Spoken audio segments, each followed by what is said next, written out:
You know what's strange about the Giza Plateau?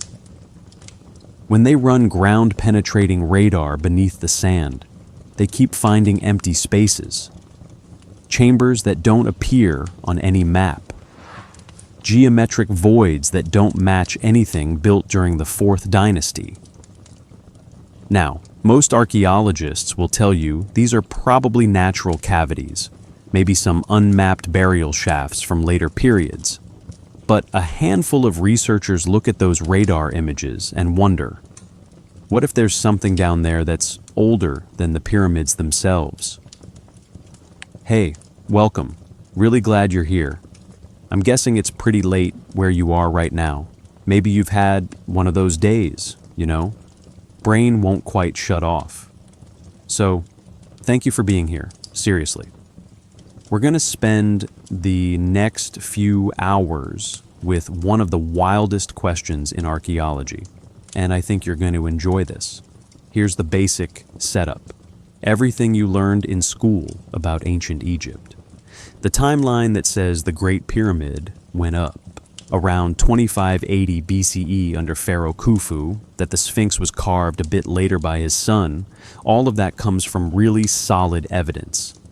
Pottery shards in the workers' villages, tool marks on stone blocks, hieroglyphic inscriptions that line up with astronomical events we can verify.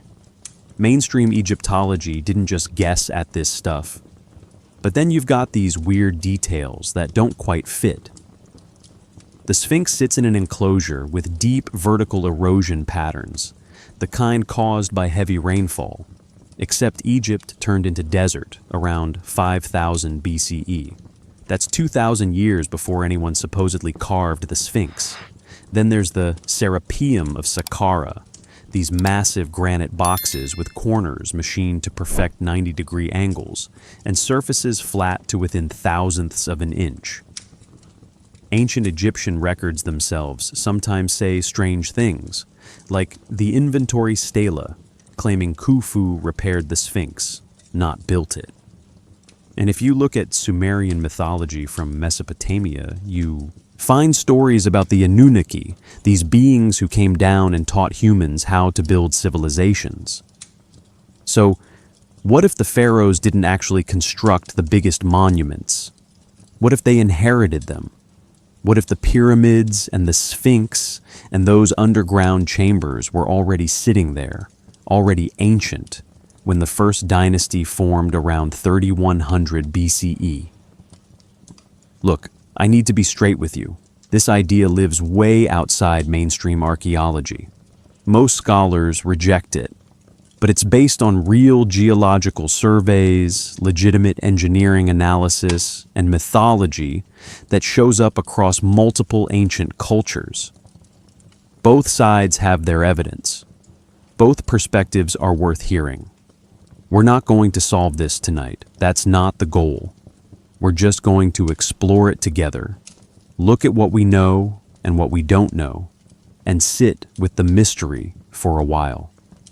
Sometimes the questions are more interesting than the answers anyway. Go ahead and take a breath. Let your shoulders relax. Where are you right now? Lying in bed? Sitting on the couch? Doesn't matter, you're in the right place. Just let yourself get comfortable. Let your body settle into whatever's supporting it. All you need for this is curiosity and the willingness to let your mind wander while everything else gets to rest.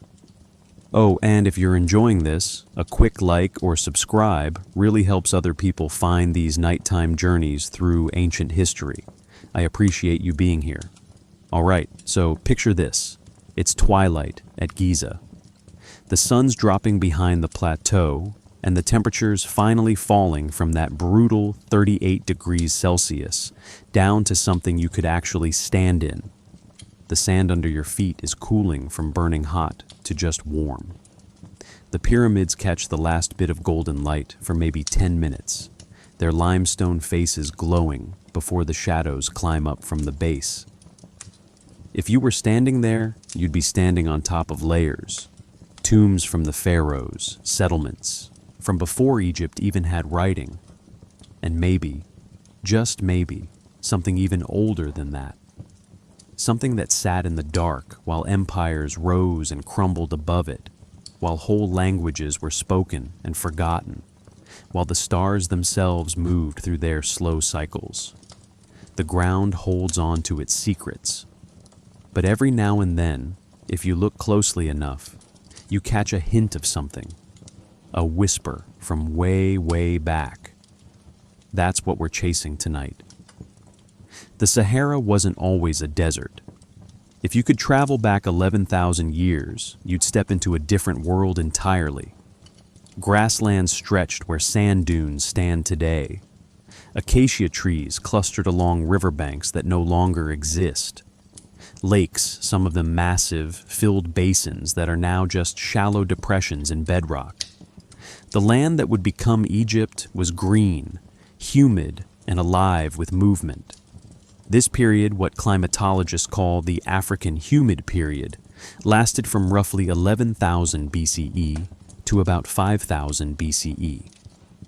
6,000 years of rainfall.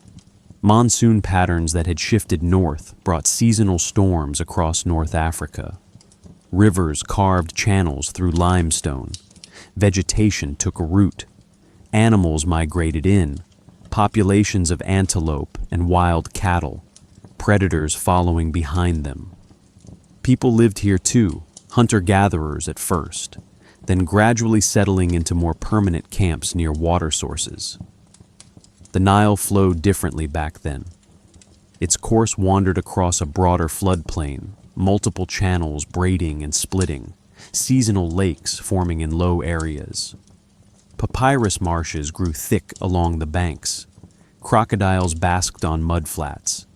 Hippos moved through shallow waters. The air would have smelled like wet earth after rain, like green vegetation, like the particular heaviness that comes with high humidity. Stand on the plateau where the pyramids would one day rise, and you'd be looking out over savanna, not desert. Archaeological evidence from this period shows up in scattered sites across what's now the Eastern Sahara. Stone tools, pottery fragments dated to the 8th millennium BCE, rock art depicting giraffes, elephants, cattle. These weren't people passing through, they were living here, adapting to the landscape, developing cultures we can only partially reconstruct from what they left behind. We know they hunted. We know they gathered wild grains. By around 7,000 BCE, evidence suggests they were herding cattle, one of the earliest instances of pastoralism in Africa. But climates shift. Around 5300 BCE, the monsoon patterns began their slow retreat southward. Rainfall decreased gradually over centuries. Lakes shrank, became seasonal, then dried completely. Rivers slowed to intermittent streams. Vegetation thinned. The animals moved south, following the rain. People had to make choices, stay and adapt to increasing aridity, or follow the herds and the water. Many moved toward the Nile Valley. The river became a refuge, a narrow ribbon of fertility cutting through expanding desert. Populations concentrated along its banks. Competition for resources increased. Social complexity grew from necessity. Villages became more permanent. Agricultural practices intensified. Hierarchies emerged. Someone had to manage irrigation, mediate disputes, organize labor for collective projects. By 4000 BCE, the transformation was essentially complete. The Sahara had become the desert we recognize. Sand covering the old lake beds, wind eroding the channels where rivers once ran. The green world was gone, buried under dunes and time. Only the Nile remained, flowing north from the highlands of Africa, bringing annual floods that deposited fertile silt across the valley. This is the environment that gave birth to Egyptian civilization as we know it. The concentration of population along the Nile, the necessity of cooperation for irrigation, the surplus from agriculture that allowed specialization, craftspeople, and priests. and administrators. By 3500 BCE, distinct cultures had developed in Upper and Lower Egypt, recognizable in their pottery styles, burial practices, architectural forms.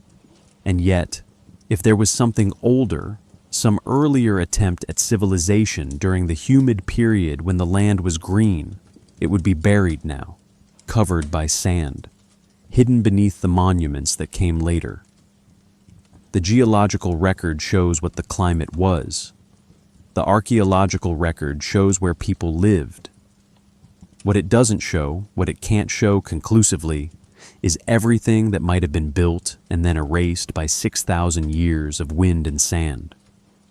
When the first pharaohs unified Egypt around 3100 BCE, they were building on top of millennia of human presence, settlements stacked on earlier settlements, sacred sites chosen for reasons that may have reached back generations. The land held memory, even if the details were already fading into myth. The story comes from clay tablets, thousands of them, dug out of Iraqi soil over the past century and a half.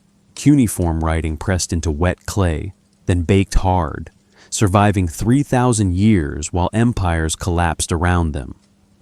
These tablets tell the myths of ancient Sumer, the civilization that emerged in southern Mesopotamia around 4500 BCE. And in those myths, you find the Anunnaki. The word itself appears in texts from the early dynastic period, around 2900 BCE. In Sumerian cosmology, the Anunnaki were divine beings, children of the sky god An and the earth goddess Kai. Different texts assign them different roles, judges of the underworld in some accounts, minor deities performing various cosmic functions in others. Mainstream Sumerian scholarship treats them as part of a complex polytheistic system, mythological figures that helped explain natural phenomena and justify social hierarchies. But in 1976, a researcher named Zecharia Sitchin published a book called The 12th Planet. Sitchin had taught himself to read cuneiform, or claimed he had. Academic Sumerologists disputed. His translations pretty fiercely.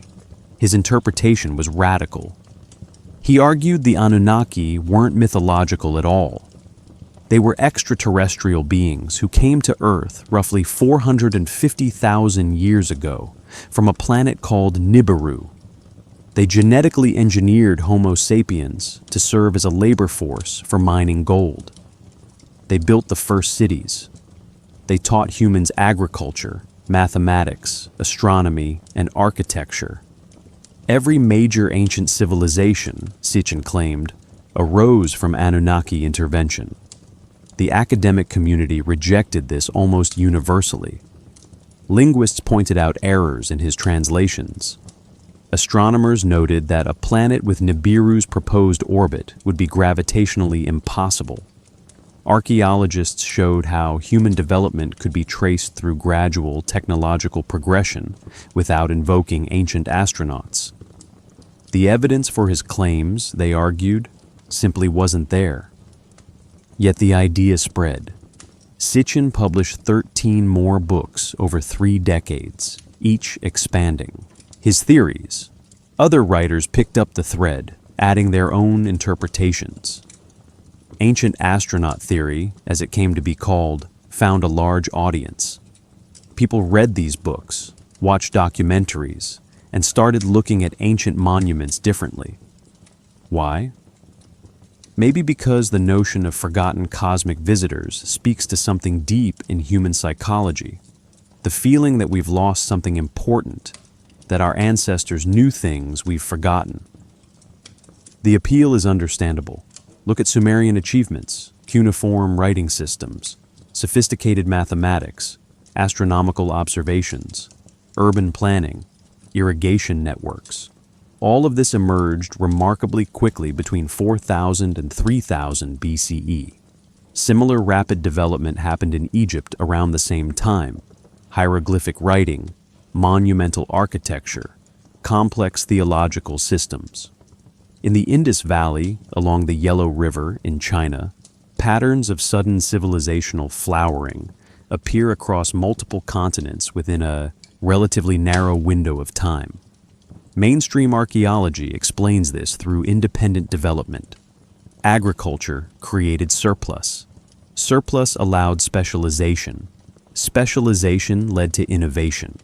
Trade spread ideas between regions. Human ingenuity, given the right conditions, produces similar solutions to similar problems. Pyramids appear in Egypt, Mesopotamia, and Mesoamerica not because one culture taught the others, but because stacking stones in a pyramid is structurally stable and visually impressive.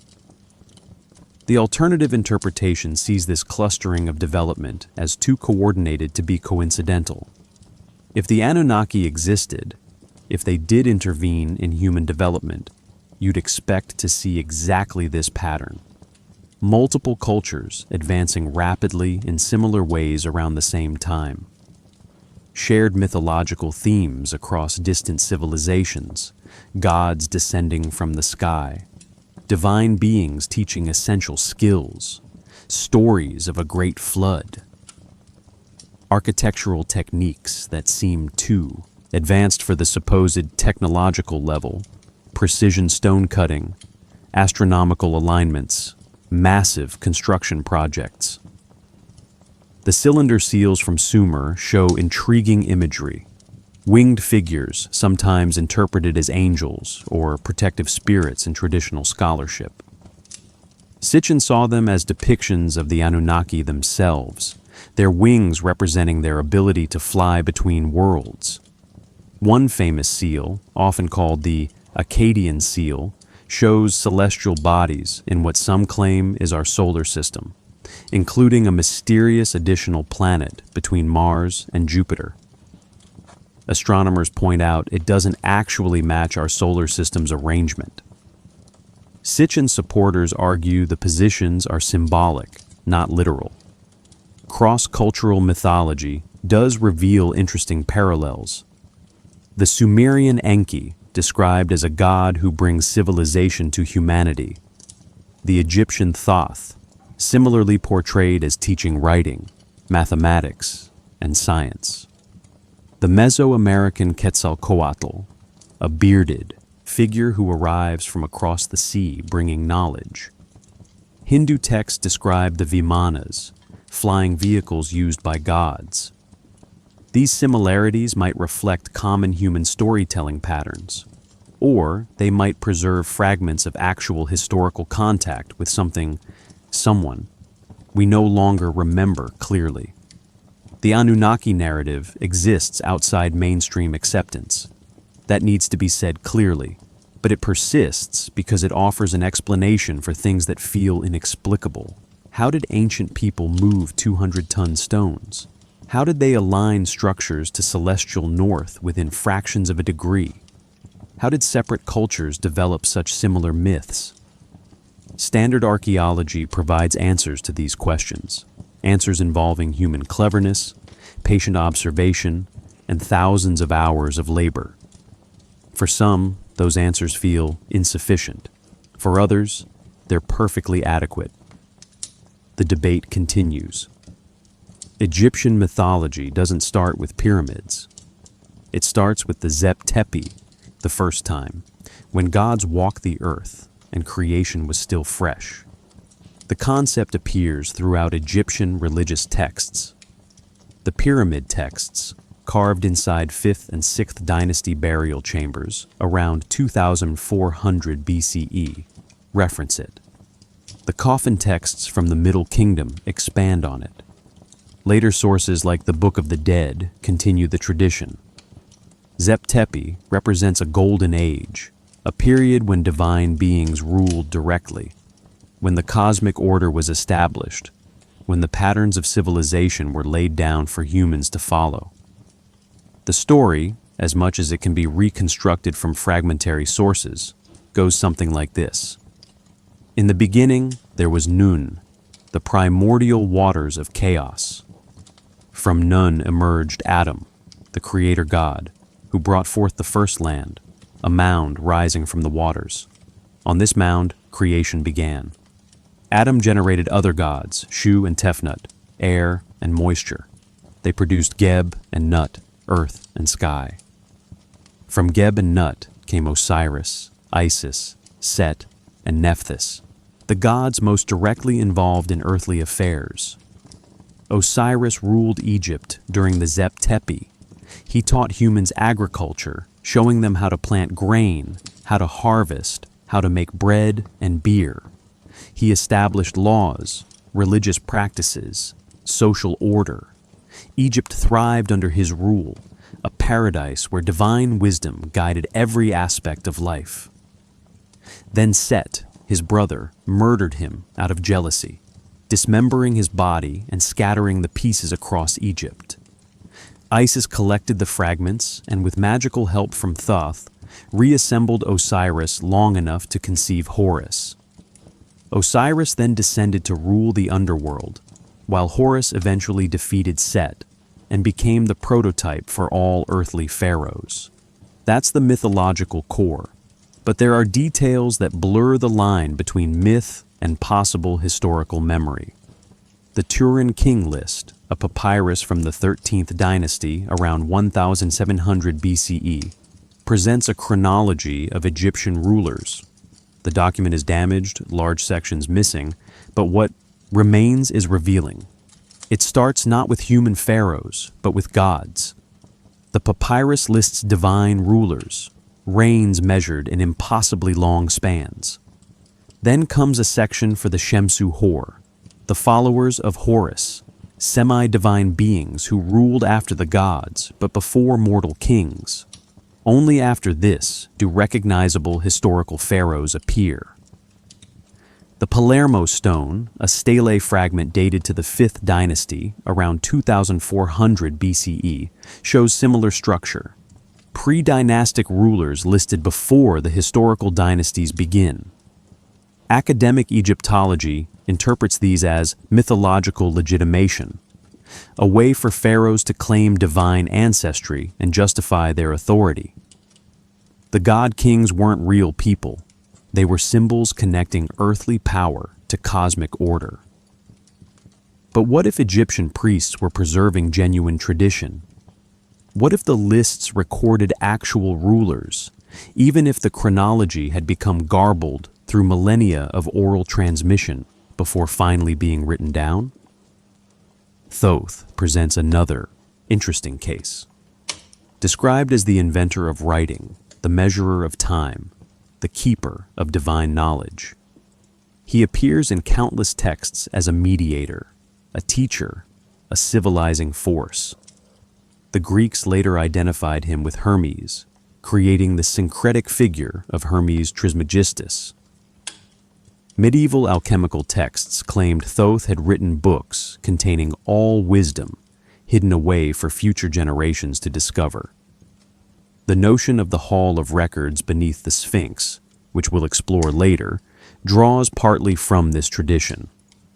Alternative researchers see Thoth not as a mythological construct, but as a historical figure, possibly even an Anunnaki representative in Egypt, or a leader from an earlier advanced civilization.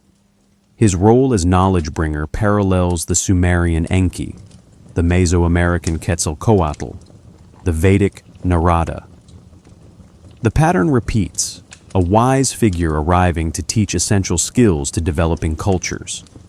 The Egyptian creation myth itself contains curious details. That first mound rising from the waters, the Benben stone, became a sacred symbol. The pyramids, particularly the Great Pyramid, have been interpreted as representations of this primordial mound. The Benben stone kept in the temple at Heliopolis was said to be the actual stone from creation, the first solid matter to exist. It was described as pyramid-shaped, possibly metallic. No one knows what happened to it, lost somewhere in the chaos of later invasions and religious transformations. Pre-dynastic Egypt, the period before 3100 BCE, remains partially mysterious. Archaeological sites like Nekhen and Nakada show sophisticated culture developing. But the transition to the unified First Dynasty happens relatively quickly. Hieroglyphic writing appears seemingly fully formed. Monumental architecture begins almost immediately, with the step pyramid of Djoser around 2630 BCE. There's development, yes, evidence of gradual progression, but the pace feels rapid to some researchers. Mainstream Egyptology sees innovation, human achievement, cultural evolution. The alternative view sees knowledge being remembered, rediscovered, implemented. If the Zep-Tepi was more than myth, if some earlier civilization had existed and fallen, then dynastic Egypt might have been rebuilding rather than building from scratch. Fragments of astronomical knowledge, construction techniques, symbolic systems carried forward through oral tradition, through priesthoods, through carefully preserved sacred texts. The mythology says the gods ruled for thousands of years before giving way to human kings. The texts say Osiris and Isis taught civilization. The king lists place divine dynasties before historical ones. Standard scholarship treats this as metaphor and political propaganda. But metaphors usually have origins. Cultural memory, even when distorted, often preserves some grain of actual experience. Egyptian civilization emerged on land that had been inhabited for thousands of years. The desert covered earlier periods. The Nile's floods annually erased and rebuilt the landscape. Whatever came before dynastic Egypt, whether villages or something larger, the evidence would be buried beneath meters of silt, sand, and later construction. The texts remember gods. The question is what the word gods meant to the people who first spoke it. The Giza Plateau isn't solid rock. Ground-penetrating radar reveals a network of cavities beneath the surface, some natural, some clearly shaped by human hands, and some that fall into an uncertain category between the two. These surveys began in earnest during the 1990s, when technology advanced enough to peer beneath sand and limestone without excavating. Teams from Waseda University in Japan, from Boston University, from the Schor Foundation, ran equipment across the plateau, sending electromagnetic pulses into the ground and measuring what bounced back. Dense material like solid bedrock returns signals quickly. Voids, empty spaces, create different signatures. The data showed chambers, tunnels, and anomalies extending beneath the known monuments. Some of these underground features connect to documented structures. The burial chambers inside the pyramids themselves, naturally. The subterranean passages beneath the Sphinx, which have been partially explored. A complex series of tunnels near the Pyramid of Khafre, some leading to boat pits, others to subsidiary tombs. Egyptology has mapped these over decades of careful excavation. They fit within the Fourth Dynasty context, burial customs and ritual architecture from around 2500 BCE. But other detected voids don't match any known construction from that period. In 1993, researchers using seismic equipment identified what appeared to be a rectangular chamber beneath the left paw of the Sphinx, approximately 9 meters below surface level. The dimensions suggested human construction, walls too regular to be natural fissures in the bedrock. Additional surveys in subsequent years confirmed the anomaly. The Egyptian authorities granted limited exploratory drilling. A camera lowered through a narrow borehole showed water. The chamber was flooded, making further investigation difficult without pumping systems that would require extensive excavation above.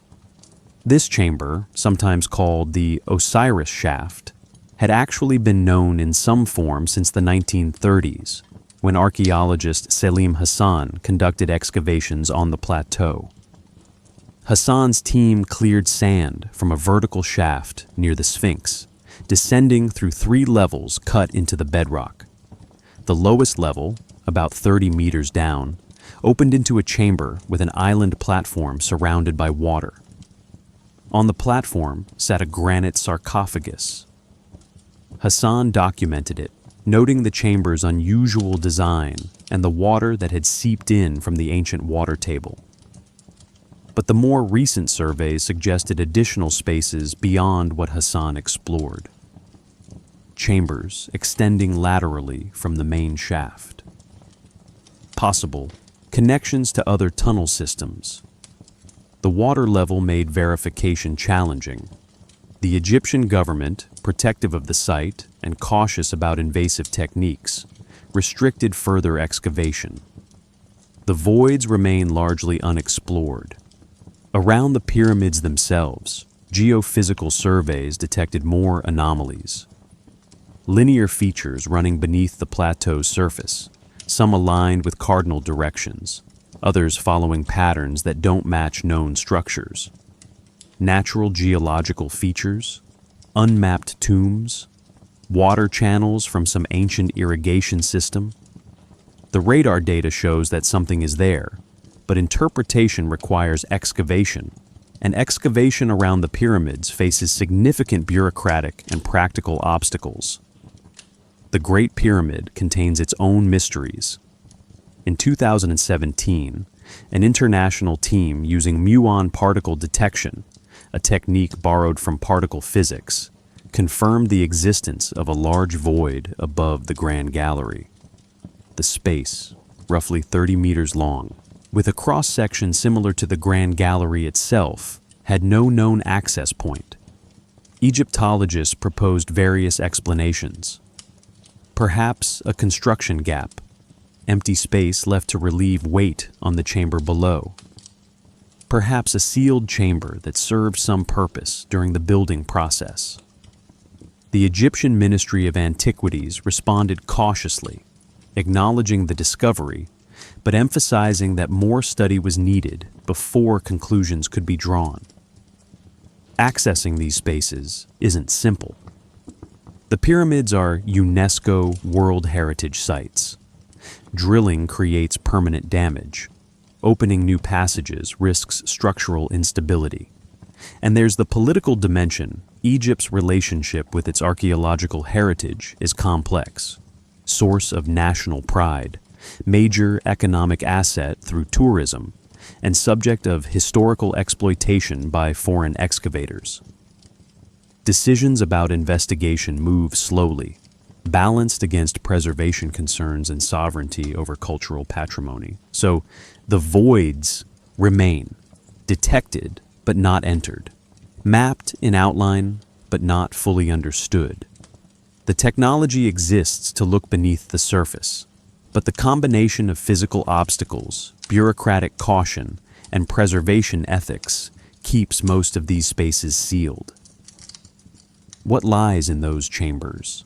Natural cavities that happen to look geometric on radar, storage rooms from the 4th dynasty, earlier construction that predates the pyramids themselves? The ground beneath Giza holds the answers, and for now, it's keeping them. Stand in the Grand Gallery of the Great Pyramid and run your hand along the limestone blocks. The joints between stones are tight enough that you can't slide a credit card into most of them. The blocks themselves, each weighing around 2.5 tons, fit together with tolerances measured in fractions of a millimeter. This precision appears throughout the Giza complex. The Great Pyramid's base sits level to within 2.1 centimeters across a foundation, measuring 230 meters on each side. The structure's alignment to true north deviates by less than 1/15 of a single degree. The descending passage inside maintains a slope of 26 degrees, 31 minutes, 23 seconds, and that angle holds constant for over 100 meters of tunnel carved through bedrock and masonry. This isn't rough stonework. It's engineering that demands consistent measurement and quality control. Mainstream Egyptology explains these achievements through patient labor, skilled craftsmanship, and simple but effective tools. copper chisels for softer limestone, dolerite pounders, extremely hard stone balls for shaping granite, bronze saws with abrasive sand slurry for cutting, wooden wedges driven into deliberately placed cracks, soaked with water until the expansion splits the stone along planned lines, ramps, either straight or spiral, for moving blocks into position, surveying with simple instruments like the Merket, an ancient plumb line, and careful astronomical observation for alignment evidence supports this interpretation. Copper tools have been found in the workers' village at Giza. Quarry sites show wedge marks and partially finished blocks. Hieroglyphic texts describe construction techniques, though not in the detailed technical manner a modern engineer would prefer. Experimental archaeology, modern teams using ancient methods, has demonstrated that these techniques work, slowly and with tremendous effort, but they produce results. Yet some details remain puzzling. The Serapeum of Saqqara presents one of the more striking examples. This underground complex, discovered in 1850 by French archaeologist Auguste Mariette, contains 24 massive granite boxes. Each box weighs between 70 and 100 tons, carved from single blocks of Aswan granite, one of the hardest stones available in Egypt. The boxes are rectangular, measuring approximately 4 meters long, 2.3 meters wide, and 3.3 meters tall. The lids weigh an additional 30 tons each. Christopher Dunn, a precision engineer who became interested in ancient construction, visited the Serapeum in the 1990s. He brought measurement tools, precision straight edges, and right-angle instruments calibrated to industrial standards. What he found surprised him. Dunn measured the interior corners of several boxes. He found 90-degree angles accurate to within 0.05 centimeters. He checked the flatness of interior surfaces using a straight edge and found deviation of less than 0.2 centimeters across spans of multiple meters. These tolerances match modern machining standards, the kind produced by industrial equipment, not hand tools. He documented his findings with photographs and published them, arguing that conventional explanations for ancient Egyptian stoneworking couldn't account for this level of precision. Egyptologists responded that while impressive, the precision could still result from patient handworking combined with skilled craftsmanship. Ancient Egyptian sculptors achieved remarkable detail in statues. The ability existed. The boxes might have served as burial chambers for sacred Apis bulls, and religious significance could justify extraordinary effort. The Serapeum dates to around 1300 BCE, well into the New Kingdom when metallurgical skills had advanced considerably from the Old Kingdom period. But Dunn and others point to additional oddities. Core drill holes found at various sites across Egypt, including Giza, show spiral grooves suggesting rapid penetration rates. Some holes descend 30 centimeters or more into granite, with grooves indicating the drill advanced roughly 2.5 centimeters per rotation. Modern diamond-tipped drills achieve comparable rates. Copper drills with sand abrasive, the conventional explanation, would progress much more slowly, perhaps a few millimeters per rotation, and would likely produce different wear patterns. Dennis Stocks, an experimental archaeologist, conducted tests with replica copper drills and various abrasives. He managed to drill into granite, proving the technique works, but his penetration rates and groove patterns didn't perfectly match the ancient examples. The experiments suggested ancient craftsmen might have used techniques slightly different from modern reconstructions, but the exact methods remain uncertain. Tool marks on unfinished obelisks at Aswan show parallel striations, regular patterns suggesting some form of saw or blade. The striations appear too uniform for percussion tools like hammers and chisels, which leave more random impact marks. Copper saws with abrasive slurry could theoretically produce such marks, but again, experimental replications haven't perfectly matched the archaeological evidence. So we're left with this situation. The standard explanation, copper and bronze tools plus tremendous effort, accounts for most of what we see. It's supported by tool discoveries, textual references, and successful experimental replications. Most Egyptologists consider the case essentially settled, but the most precise examples, the tightest tolerances, the unusual drilling patterns, they push against the edges of what simple tools should theoretically achieve. Perhaps ancient craftsmen developed techniques that have been lost. Perhaps their abrasives, or their methods of applying them, exceeded what modern experiments have recreated. Perhaps the religious or political importance of certain projects drove quality standards beyond normal practice. Or perhaps, as alternative researchers suggest, some knowledge existed in the deeper past that influenced how these monuments were constructed. Knowledge that wasn't fully understood, even by the craftsmen who applied it, traditions passed down from earlier periods when the techniques were more completely comprehended. The precision remains. The questions remain. The stones keep their secrets about exactly how human hands brought them to such exacting specifications. The Great Pyramid faces true north with an accuracy that still impresses modern surveyors.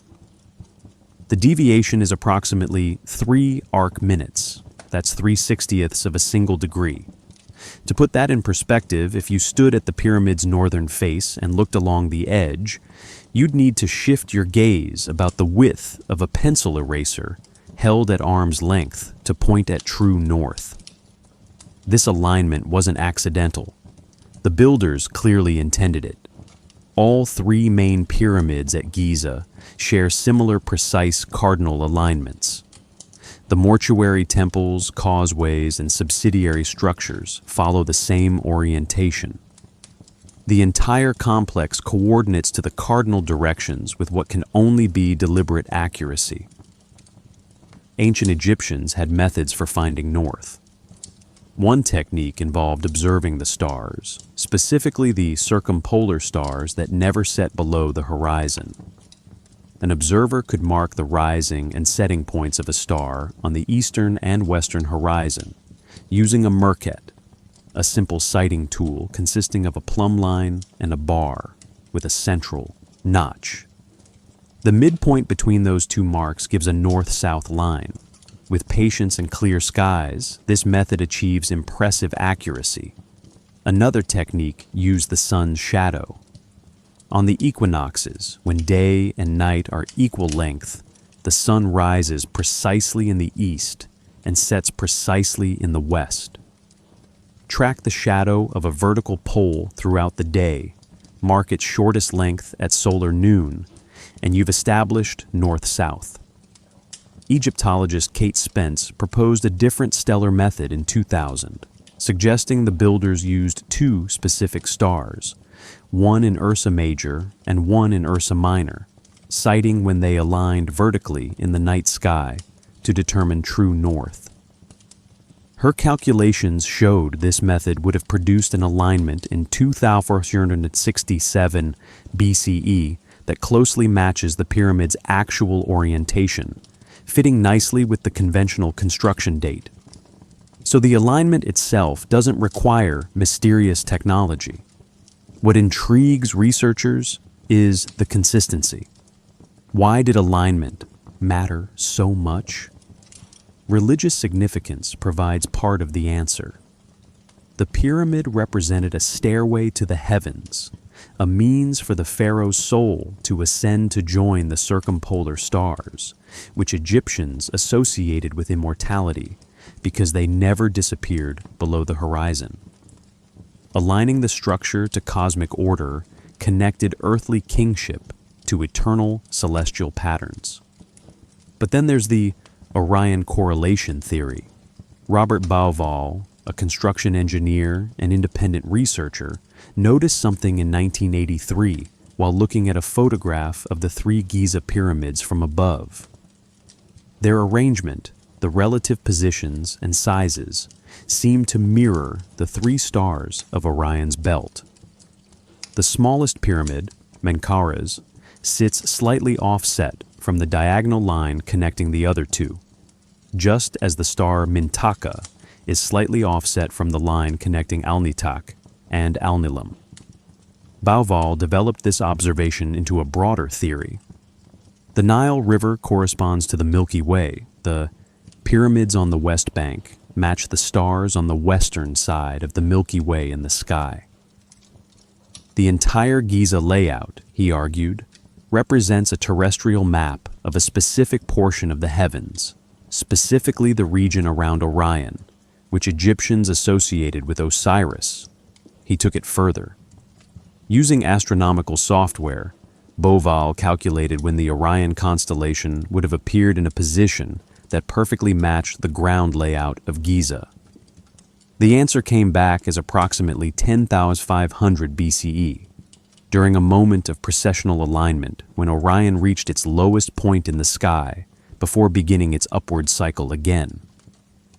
This date, thousands of years before conventional Egyptian chronology, became central to the alternative timeline argument.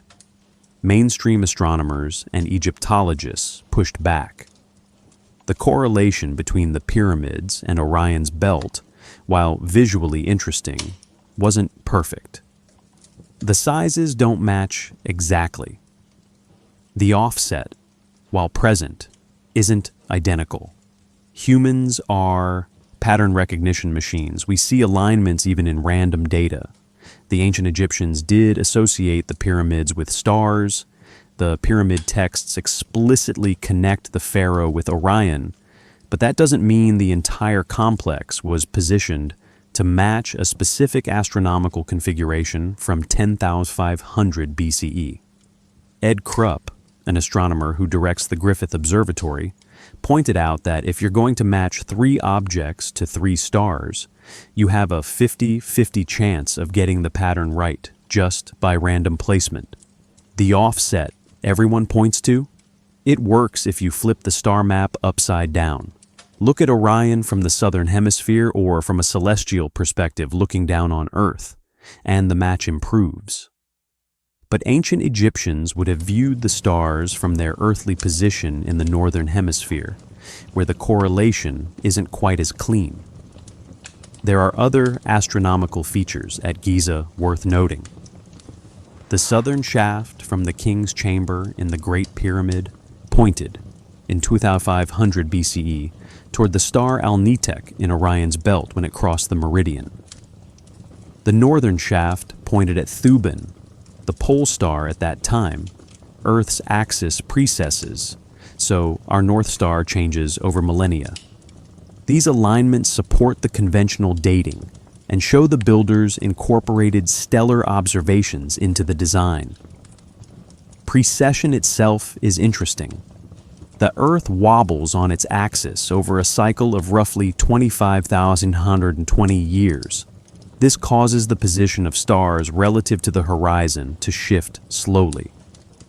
The ancient Egyptians might have known about precession, some researchers argue, based on certain astronomical texts and the consistency of stellar alignments across different time periods. Other scholars say there's no clear evidence they understood the full mechanics. They tracked specific stars and their positions, but comprehending the slow cyclical shift requires observations spanning centuries and mathematical abstraction. If they did understand precession, encoding it into monument design would be a way to mark time on a cosmic scale. A message to the future, perhaps, saying, "We knew the stars, we understood their patterns, we built in harmony with cycles that outlast kingdoms and dynasties." It's a romantic notion, and it's possible. But it's also possible the alignments reflect more immediate religious and practical concerns without hidden chronological markers reaching back to hypothetical earlier civilizations. the pyramids align to true north. They correlate, at least roughly, with Orion. They incorporate astronomical knowledge into their design and purpose. These are facts. What they mean, why these specific choices mattered enough to justify the immense effort required to achieve them, that remains a matter of interpretation. The stars are still up there, following their ancient paths. The pyramids are still here, holding their alignment. The conversation about what connects them continues beneath the same night sky that witnessed their construction, whenever that might have been. Water runs beneath Giza, not just the natural water table, though that's there too, sitting about 9 meters below the plateau's surface. There are channels, constructed waterways, evidence of deliberate hydraulic engineering that goes beyond what you'd expect from a simple burial complex. Mark Lehner, an Egyptologist who spent decades excavating at Giza, mapped an ancient harbor system near the pyramids in the early 2000s. His team uncovered stone-lined basins, quays where boats could dock, channels connecting to the Nile. These weren't small features. The main basin measured roughly 200 meters long. Workers used this port to bring in limestone blocks from quarries across the river, granite from Aswan hundreds of kilometers to the south. The harbor shows sophisticated understanding of water management, controlling flow during seasonal floods, maintaining depth for loaded barges, directing drainage. But there are other water features that don't fit as neatly into conventional explanations. The Osiris shaft, that flooded chamber beneath the Sphinx we mentioned earlier, descends through 3 distinct levels carved into bedrock. Each level shows different construction techniques. The uppermost chamber has rough walls, tool marks suggesting it was cut quickly, or perhaps enlarged from a natural fissure. The middle level displays more careful work, relatively smooth surfaces, regular dimensions. The lowest chamber, the one with the granite sarcophagus on an island platform, shows the most sophisticated design. Water fills this lowest level year-round. The chamber sits below the water table, so groundwater seeps in continuously. Yet the island platform remains above the waterline. Someone designed this space to be partially submerged. The sarcophagus, weighing several tons, sits empty on the platform. No mummy was ever found inside. Selim Hassan, who explored the shaft in the 1930s, speculated it served a ritual purpose, perhaps symbolic of the primordial mound rising from the waters of chaos, echoing the creation myth. Alternative researchers see different possibilities. Christopher Dunn, the engineer who measured the Serapeum boxes, proposed that the Great Pyramid itself functioned as a machine, specifically a device that converted seismic energy into electrical or acoustic energy, using the piezoelectric properties of the granite and limestone.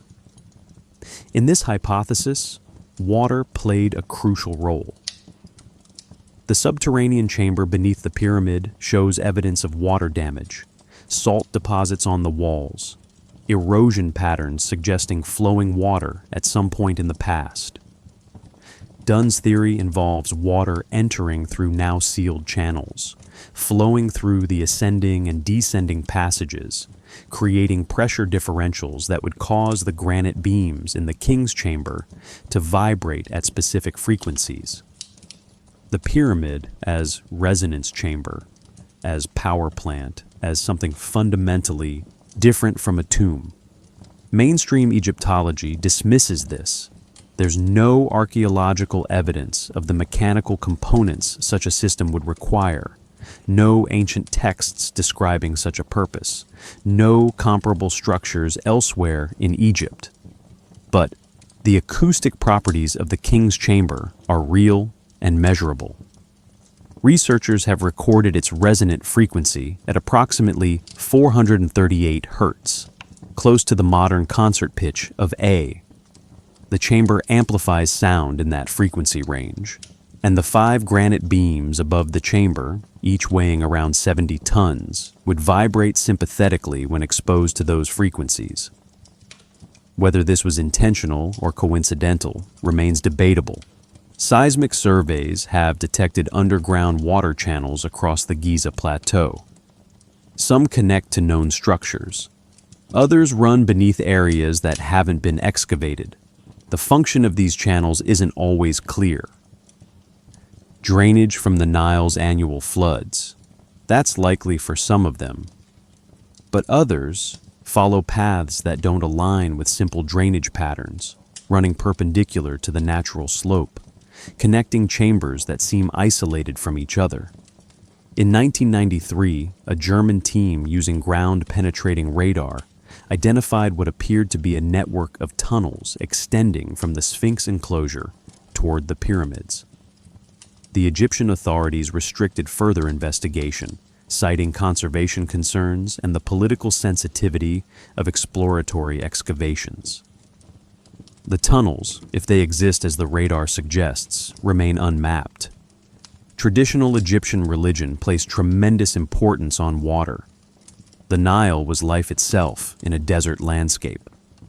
The annual flood brought fertility. The receding waters left rich silt for planting. Water purified, it washed away impurity. It allowed transformation. Every temple had a sacred pool for ritual cleansing. Osiris himself was associated with the Nile's flood. The mythology of resurrection, Osiris dismembered and scattered, Isis gathering the pieces, the renewal of life from death, all of this connected to the agricultural cycle driven by water. So finding elaborate water systems at Giza makes sense within that religious framework.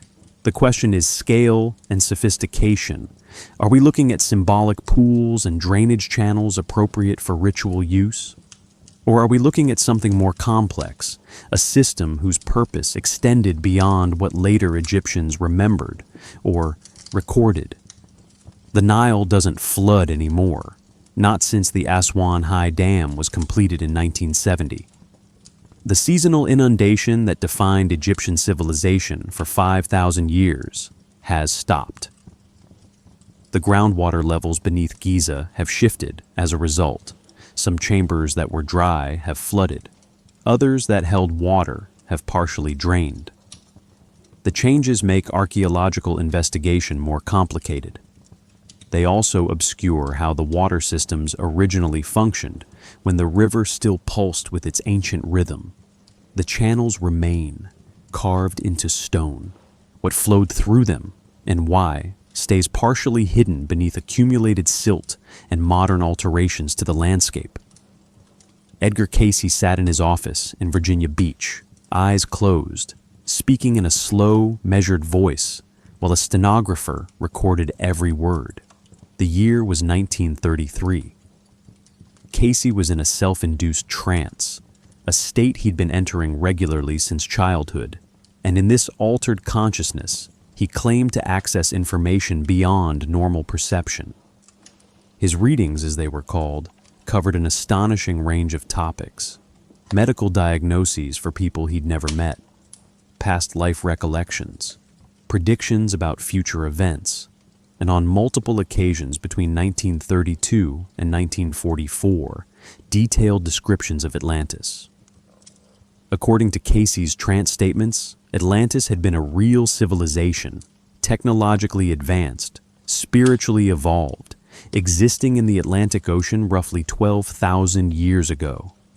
The Atlanteans possessed remarkable knowledge, crystal-based power systems, flying, vehicles, telepathic communication, genetic engineering. But their society grew corrupt, factions fought for control, and in a catastrophic war involving weapons of tremendous destructive power, the continent sank beneath the waves in stages, the final destruction occurring around 10,500 BCE. Before the end, Cayce said, Atlantean priests foresaw the coming disaster. They gathered the most important records of their civilization, the history, the technologies, the spiritual teachings, everything worth preserving. They created 3 identical repositories in different parts of the world to ensure the knowledge survived. One in Atlantis itself, now lost beneath the ocean. One in the Yucatan Peninsula, buried in a temple, and one in Egypt, hidden in a chamber beneath the Sphinx. The Hall of Records, as Casey called it, contained stone tablets, papyrus scrolls, and possibly technological artifacts. It waited beneath the right paw of the Sphinx, sealed and protected, to be discovered when humanity reached sufficient spiritual development to use the knowledge responsibly. Casey predicted the chamber would be found by 1998. 1998 came and went. No Hall of Records was officially announced, but there were developments. In the 1990s, multiple expeditions gained permission to conduct non-invasive surveys around the Sphinx. The Schor Foundation, a private organization funding archaeological research, sponsored ground-penetrating radar and seismic studies. Dr. Joseph Schor worked with Egyptian officials and the Supreme Council of Antiquities, led at that time by Zahi Hawass. The surveys detected anomalies, rectangular chambers beneath the Sphinx's paws, possible tunnel systems extending from the enclosure. The technology showed something was there, but showed wasn't the same as excavating. Dr. Hawass acknowledged the anomalies existed, but emphasized that Egypt wouldn't permit invasive exploration without clear justification. The Sphinx is a UNESCO World Heritage Site. Drilling carries risks, and the political dimension of foreign researchers making discoveries on Egyptian soil added another layer of complexity. Controversy erupted when some claimed Hawass was deliberately blocking access to protect secrets or maintain control over potential discoveries. Hawass denied this, stating that proper archaeological protocols required caution, that preservation took priority over satisfying curiosity, and that Egypt had every right to decide how and when its monuments were investigated. The debate became heated, accusations flew, and eventually permissions for further surveys were revoked. So the chambers, if they exist as the radar suggests, remain sealed. The appeal of the Hall of Records goes beyond Casey's specific predictions.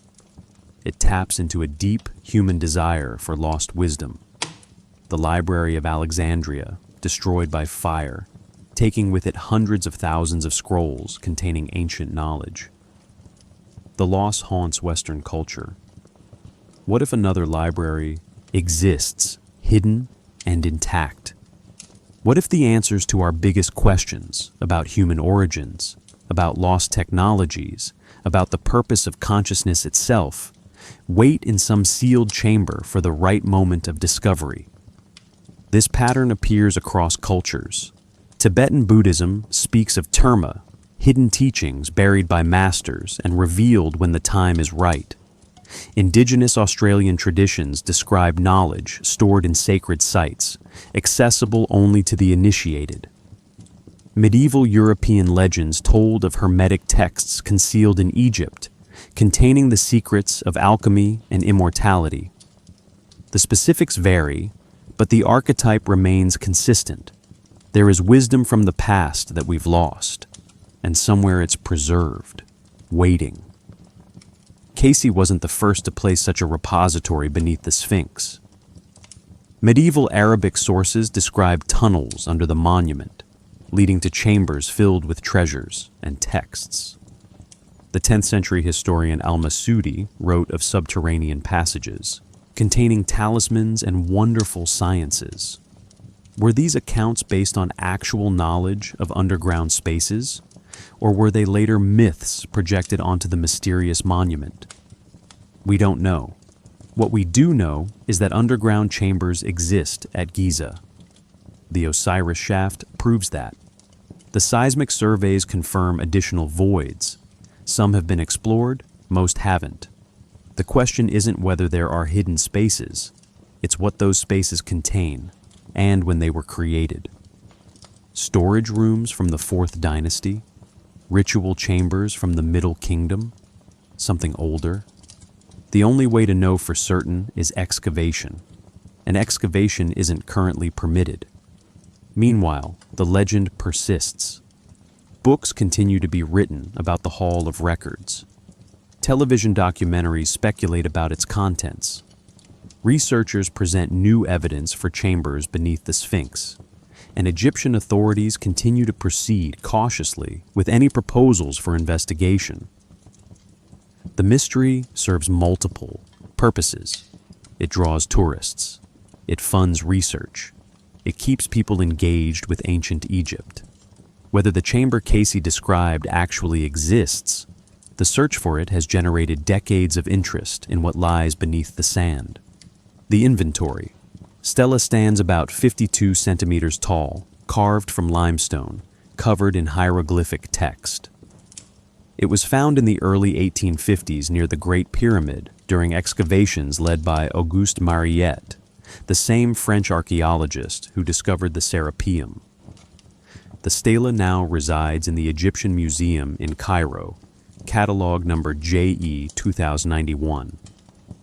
The text on the stela presents itself as a record from the reign of Khufu, the pharaoh traditionally credited with building the Great Pyramid around 2560 BCE. It describes Khufu's building projects at Giza, listing temples and structures he erected. But then it says something unexpected. It mentions the Sphinx, and it says Khufu built a temple beside it, not that he built the Sphinx itself. The text explicitly states Khufu found the Sphinx already there, damaged by lightning, and that he restored it. If the stela is genuine, if it truly dates from Khufu's time, then the Sphinx predates the 4th dynasty. It would be older than conventional chronology allows, carved by some earlier civilization or dynasty whose identity the stela doesn't specify. Mainstream Egyptology doesn't accept the stela as a contemporary 4th dynasty artifact. The linguistic style, the grammar, the phraseology all point to a much later date. Most scholars place it in the 26th dynasty, around 600 BCE, roughly 2,000 years after Khufu's reign. During this period, Egypt was experiencing a cultural renaissance under the Saïte kings, a conscious revival of old kingdom traditions. Pharaohs commissioned inscriptions connecting themselves to the Great Pyramid builders, legitimizing their rule by claiming continuity with Egypt's glorious past. The inventory stela, in this interpretation, represents pious fiction, a later scribe creating a document that honored Khufu while also explaining the presence of the Sphinx, which by 600 BCE had already been standing for over 2 millennia and whose origins might have been unclear, even to contemporary Egyptians. The text served religious and political purposes, not historical accuracy. But here's what makes it interesting. The stela reflects what Egyptians believed about their own monuments. By the 26th dynasty, priests and scribes evidently thought the Sphinx was ancient beyond reckoning, old enough that even Khufu, the great pyramid builder, had found it already there. Whether that belief was based on preserved knowledge, genuine tradition, or simply the fact that the Sphinx looked weathered and eroded compared to 4th dynasty structures, we can't say for certain. There are other inscriptions that hint at the same idea. The dream stele, erected between the paws of the Sphinx by Pharaoh Thutmose IV around 400 BCE, describes the monument as already ancient, buried to its neck in sand. Thutmose tells a story of falling asleep near the Sphinx and dreaming that the monument spoke to him, promising him the throne of Egypt if he would clear away the sand. The text doesn't claim Thutmose built the Sphinx. It treats the Sphinx as a presence that had been there since time immemorial. Other New Kingdom inscriptions mention restoration of various Giza monuments rather than construction. Pharaohs like to claim they were repairing damage, clearing sand, renewing offerings to the gods who resided in these sacred places. The language suggests an awareness that they were maintaining structures built by predecessors, though whether those predecessors were 1 dynasty back or 10 dynasties back isn't always specified. The concept of restoration matters here. Why would Egyptian kings spend resources restoring monuments if they could build new ones and claim full credit? Prestige played a role, associating oneself with the great or builders of the past enhanced legitimacy. But there's also the possibility that these monuments held significance beyond political propaganda. They functioned astronomically, marked sacred alignments, served ritual purposes that required maintaining specific orientations and measurements.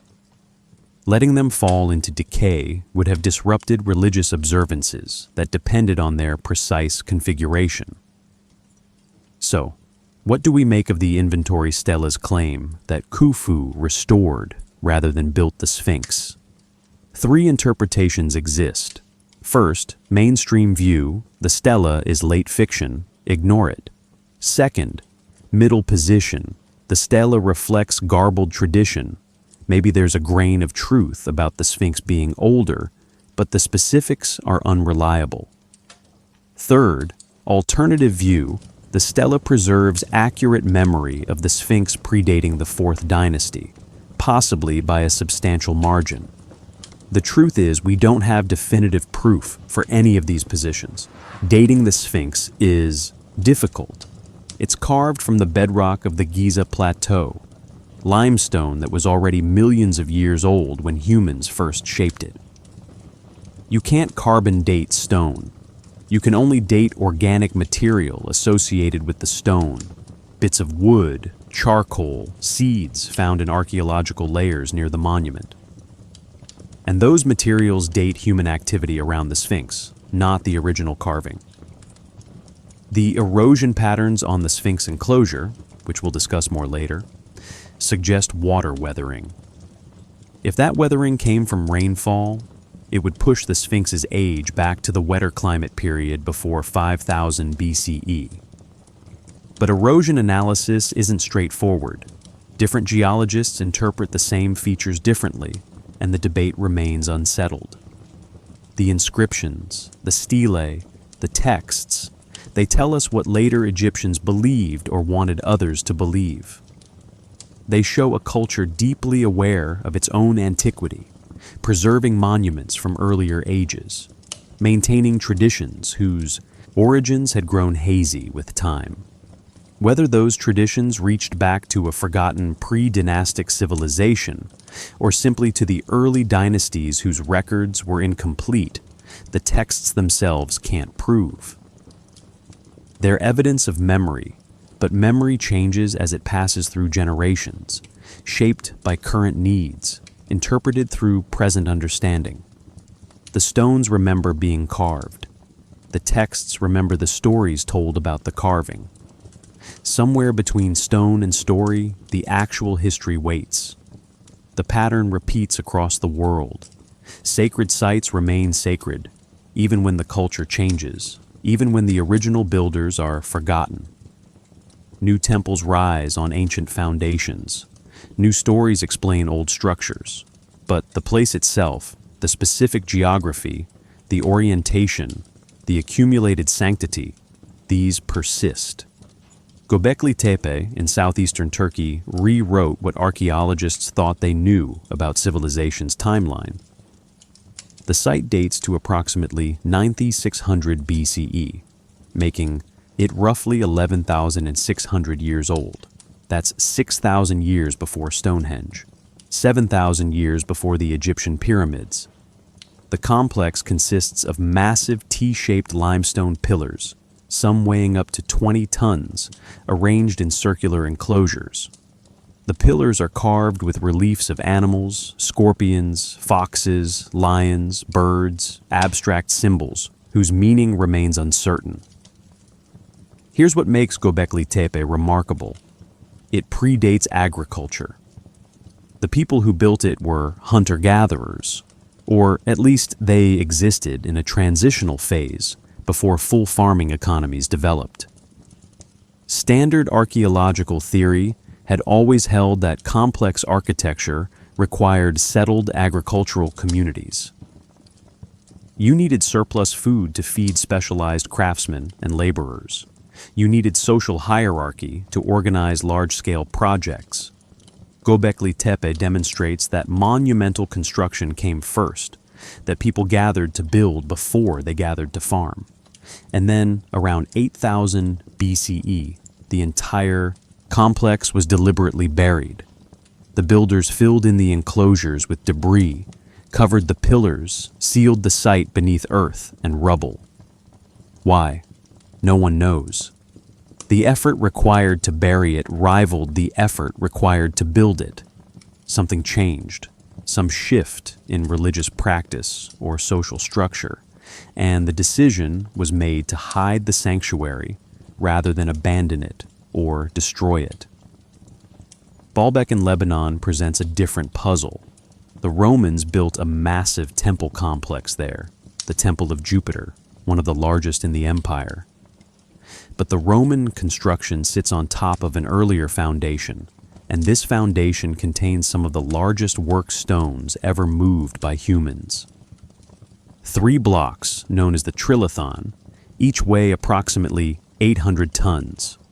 Another block, still in the quarry nearby, weighs an estimated 1,200 tons. These stones form the base of the temple platform. Roman engineering was sophisticated. They built aqueducts, roads, amphitheaters that still stand 2,000 years later. But the Trilithon stones exceed anything the Romans are known to have moved elsewhere. No Roman texts describe moving these particular stones. The construction techniques don't match typical Roman methods. Some researchers propose the foundation is pre-Roman, perhaps Phoenician, perhaps older. The Romans built on top of what they found, adapting an existing sacred platform rather than creating one from scratch. Cusco in Peru shows similar layering. The Spanish arrived in the 16th century and built churches and colonial buildings directly on top of Inca foundations. The Inca had built on earlier Quilque culture sites, and beneath the Inca stonework, there are walls of a different style entirely, massive polygonal blocks fitted together with curved, irregular joints that interlock with astonishing precision. Some of these blocks weigh over 100 tons. The joints are so tight that a knife blade won't fit between stones. The Inca themselves, according to Spanish chronicles, claimed they didn't build these oldest walls. They told the conquistadors that the structures were already ancient when the Inca Empire began in the 13th century CE. The walls had been built by a previous race, possibly the Tiwanaku culture, or an even earlier people, using techniques the Inca had lost. Whether this was literal history or mythological explanation, the Spanish couldn't determine. But the architectural differences between the polygonal masonry and later Inca construction are clear. This pattern, building on previous sacred sites, appears to be nearly universal. Jerusalem has been continuously inhabited for over 4,000 years, temples built on top of temples, mosques on top of churches on top of temples, all on the same hill. Mecca's Kaaba, Islam's holiest site, sits on a location that was sacred in pre-Islamic Arabian religion. Buddhist stupas in India often occupy sites where earlier Hindu or Jain structures stood. The geography matters.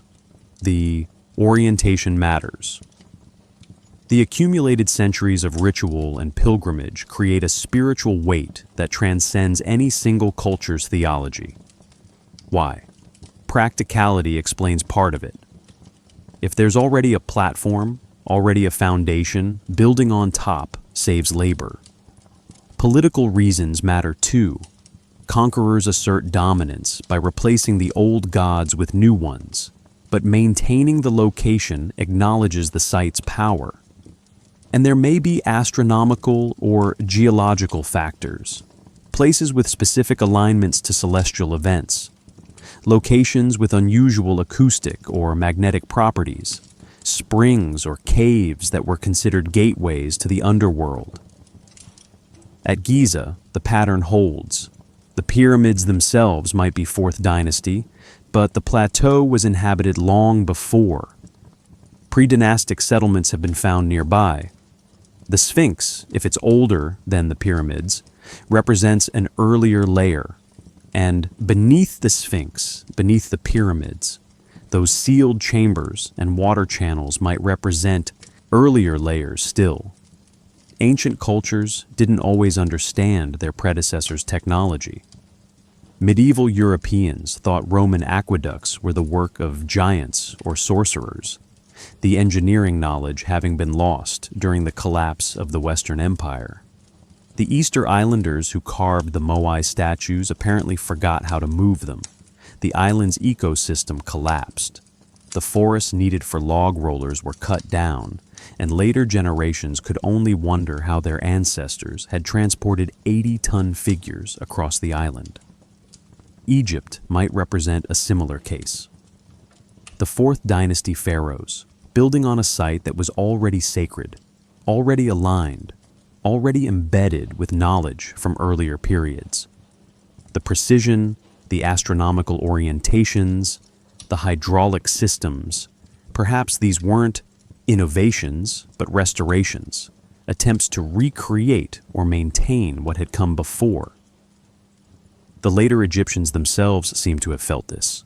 Their inscriptions speak of restoring, monuments, clearing away sand from structures that time had buried, renewing offerings to gods whose worship stretched back beyond memory. The earth accumulates layers. Sand covers stone. New construction buries old.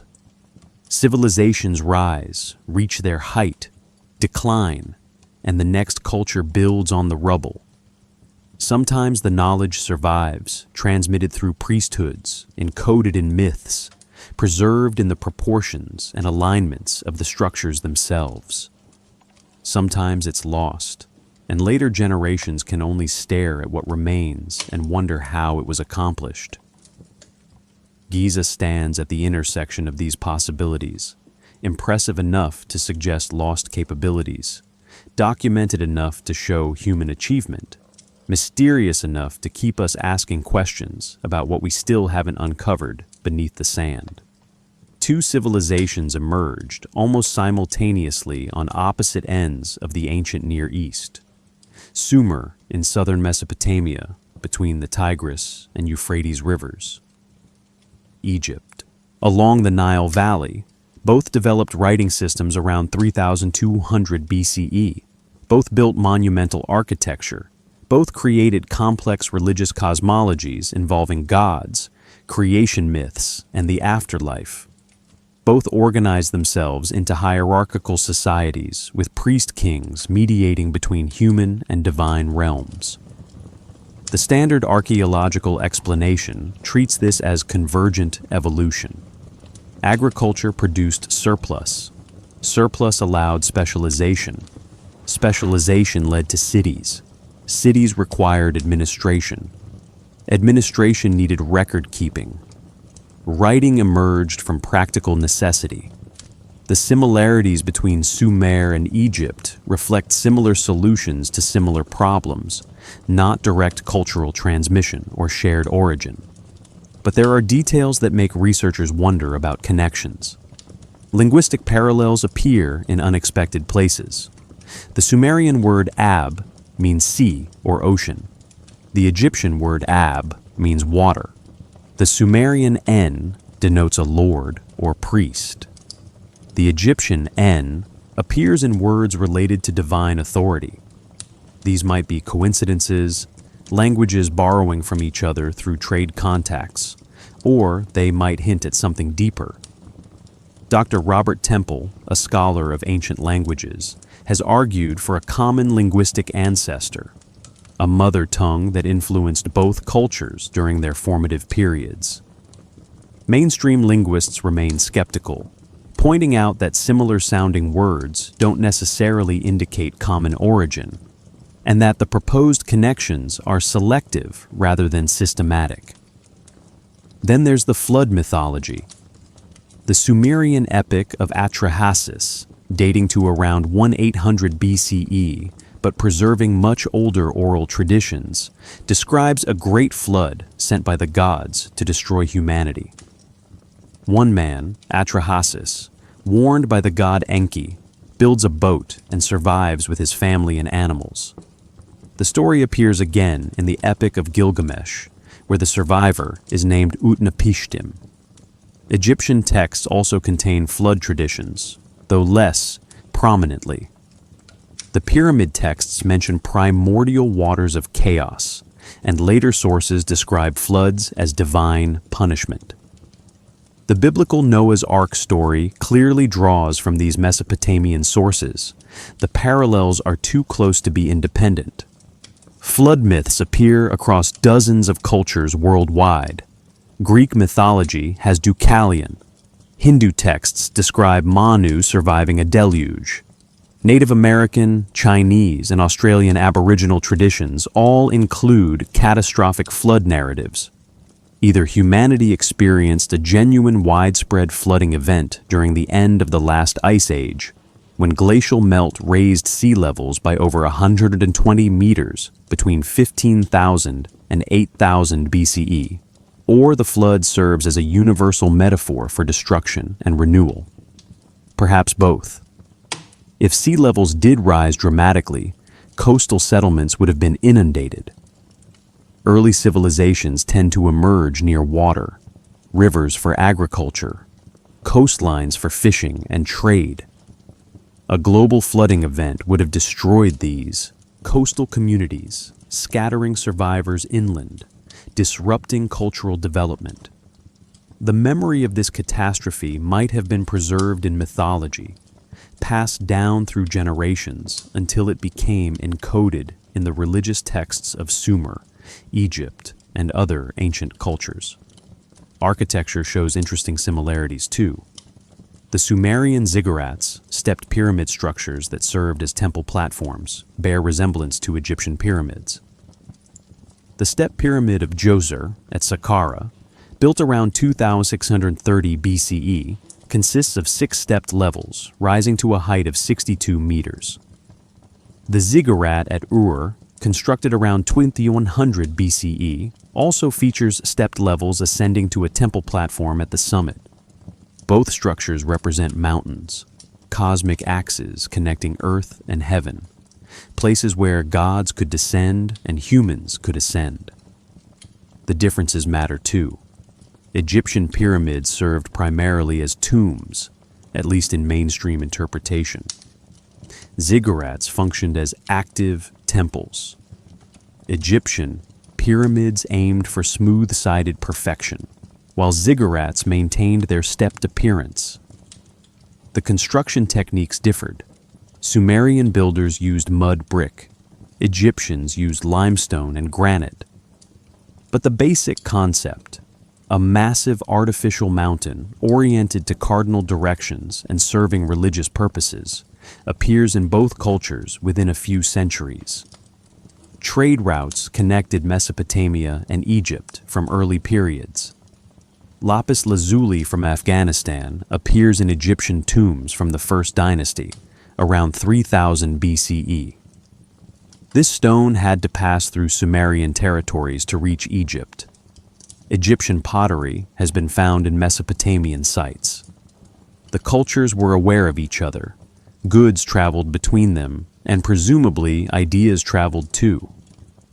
Writing techniques, architectural concepts, astronomical observations, these could have spread through merchant networks and diplomatic exchanges. But some researchers propose a different model. What if both Sumer and Egypt inherited their core civilizational package from an earlier source? A predecessor culture that existed during the wet Sahara period, before climate change forced population movements toward the Nile and Euphrates valleys. This hypothetical mother civilization would explain the clustering of development around 3,500, 3000 BCE, not as independent invention but as simultaneous re-emergence of preserved knowledge. The alternative interpretation faces obvious objections. Where's the archaeological evidence for this earlier civilization? If it existed, where are its cities, its artifacts, its texts? The wet Sahara produced scattered settlements, not urban complexes comparable to later Sumer or Egypt. The technology required for the achievements we see in both cultures, writing, metallurgy, monumental construction, appears to develop gradually in the archaeological record, rather than appearing fully formed. Yet the alternative view persists because some elements do seem to appear suddenly. Hieroglyphic writing shows up in Egypt, already sophisticated, already representing a complete system with phonetic and ideographic signs. Sumerian cuneiform similarly appears with relatively little visible developmental stages. The first pyramids, the first ziggurats, they're already impressive structures, not crude prototypes.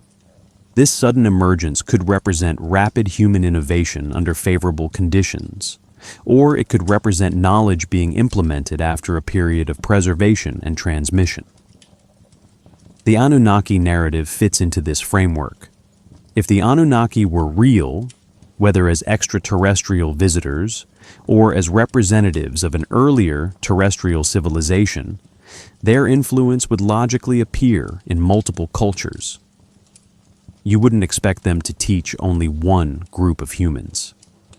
The fact that Sumerian and Egyptian development happens nearly simultaneously, sharing similar elements, could support intervention by a common external source. The mainstream and alternative views both try to explain the same evidence: similar architectural forms, shared mythological themes, rapid civilizational development, linguistic parallels. One explanation emphasizes human capacity for independent innovation and cultural diffusion through trade.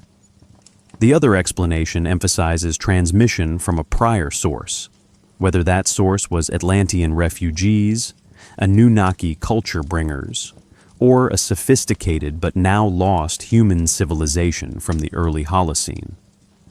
The evidence doesn't definitively settle the question, which is why the debate continues in books, documentaries, and scholarly papers, each side pointing to the same ancient stones and texts, but reading them through different frameworks of interpretation.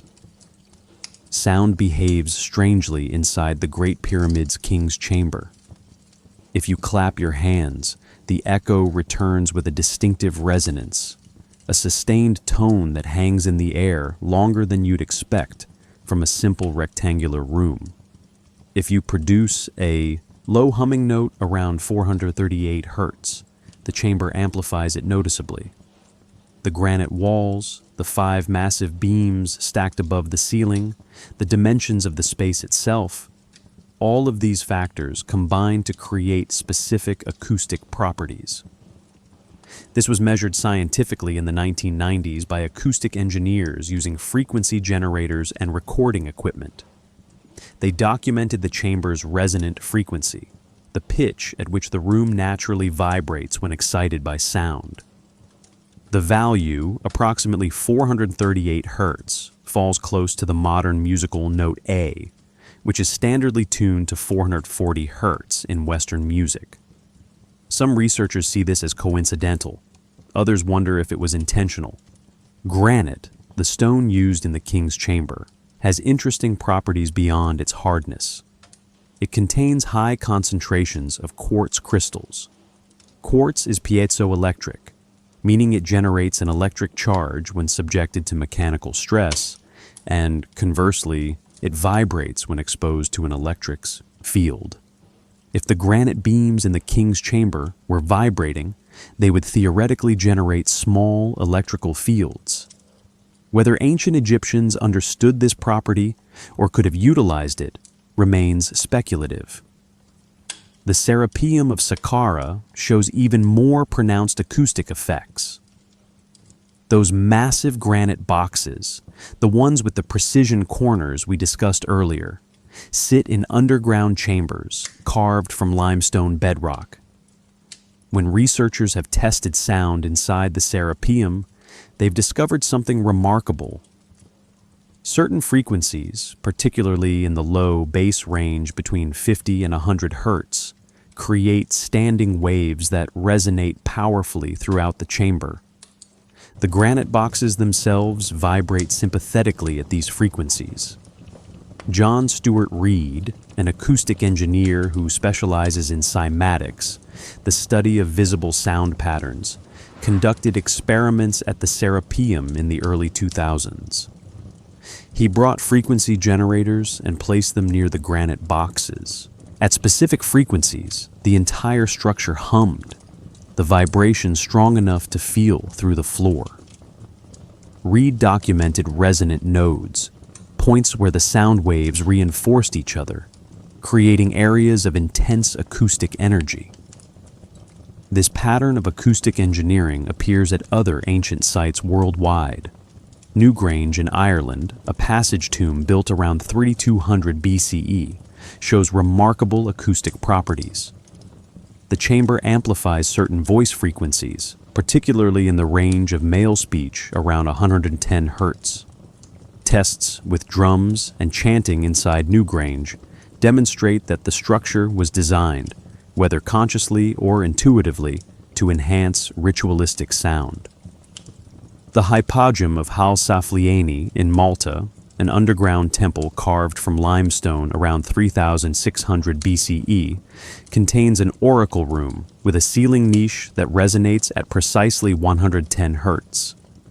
When someone speaks into this niche at that frequency, the entire chamber reverberates. The effect would have been dramatic during ancient rituals, a priest's voice booming through the space, seeming to emanate from the walls themselves rather than from a human throat. Why did ancient builders care about sound? Religious ritual provides the obvious answer. Chanting, drumming, music, these are nearly universal elements of sacred ceremony. A space that amplified and enriched these sounds would enhance the ritual experience, creating a sense of divine presence, of being in contact with forces beyond the mundane. The reverberations might have induced altered states of consciousness in participants, particularly if combined with repetitive rhythms, incense, and the psychological intensity of religious gathering. But some researchers propose more functional purposes. Christopher Dunn's hypothesis about the Great Pyramid as a power plant relies partly on acoustic resonance. In his model, the pyramid converted seismic energy from the Earth's tectonic activity into vibrations that, amplified by the granite beams and focused through the chamber's geometry, generated electrical fields via the piezoelectric effect.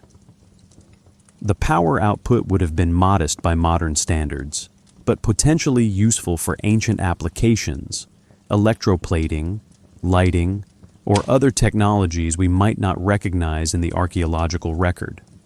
Mainstream archaeologists find this unconvincing.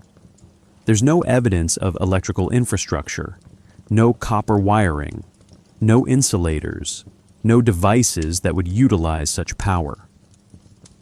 The pyramid was sealed after construction. How would anyone access the energy, even if it were being generated?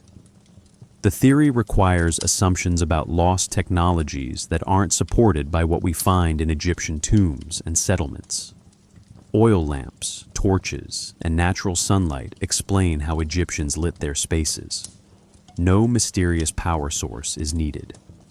Yet the acoustic properties remain undeniable.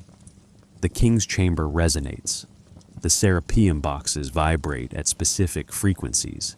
These effects could be accidental byproducts of the dimensions and materials chosen for other reasons.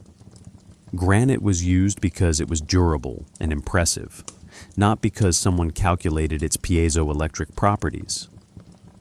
The resonance is real, but unintended. Or perhaps ancient priests and builders understood sound in ways we're only now rediscovering. Not through scientific formulas and frequency measurements, but through direct experimentation, chanting in different spaces, noticing which rooms enhanced sound and which deadened it, gradually refining designs to maximize desirable acoustic effects. Traditional knowledge doesn't require modern physics to achieve sophisticated results. Craftsmen who spend their lives working with materials develop intuitive understanding that can rival theoretical knowledge. Cross-cultural evidence suggests sound held sacred significance. Hindu temples incorporated specific ratios in their architecture that created particular acoustic profiles. The Mayans built acoustic reflectors at Chichen Itza. Clap your hands at the base of the pyramid, and the echo sounds like a chirping bird, possibly mimicking the call of the Quetzal, a sacred animal. Aboriginal Australians used didgeridoos in caves with natural resonance for ceremonies that could last hours. Sound wasn't just accompaniment to ritual, it was central to the experience, a way to alter consciousness, to connect with spiritual realms, to make the invisible tangible through vibration. If the Great Pyramid, the Serapeum, and other Egyptian structures were designed with acoustic properties in mind, what were they trying to achieve? Enhanced ritual experience? Healing through specific frequencies, a practice that exists in multiple traditional medicine systems. Communication with gods through resonance chambers that transformed human voices into something more than human. Or were these simply tombs and temples where the acoustic effects were pleasant side effects rather than primary design goals? The chambers hold their frequency. The granite remembers how to vibrate. We can measure the resonance, document the standing waves, calculate the nodes where sound energy concentrates. What we can't fully reconstruct is the intention behind the design, or the experiences of the people who stood in those spaces thousands of years ago, chanting prayers to gods whose names we know, but whose reality they felt in the resonating stone around them. Academic archaeology operates within structures of peer review, institutional funding, and professional reputation. Researchers who propose theories outside mainstream consensus face significant career risks. Graduate students who write dissertations on alternative chronologies may struggle to find advisors willing to support them. Professors who publish papers arguing for pre-dynastic civilizations may be denied tenure. Journals controlled by editorial boards skeptical of unconventional theories reject submissions that challenge established timelines. This creates a conservative bias in the field, not necessarily from malice, but from the inherent structure of how academic knowledge is validated and transmitted. The conventional chronology of ancient Egypt is not arbitrary. It's built on decades of careful excavation, analysis of artifact styles, carbon dating of organic materials, astronomical calculations based on recorded observations, and cross-referencing with Mesopotamian king lists and Greek historical accounts. The timeline places the Great Pyramid's construction around 2560 BCE, during Khufu's reign. This date comes from multiple independent lines of evidence that converge on the same general period. Changing that date requires explaining away or reinterpreting a substantial body of mutually supporting data. Alternative researchers argue the evidence isn't as definitive as mainstream archaeology claims. Carbon dating from the Great Pyramid has produced problematic results.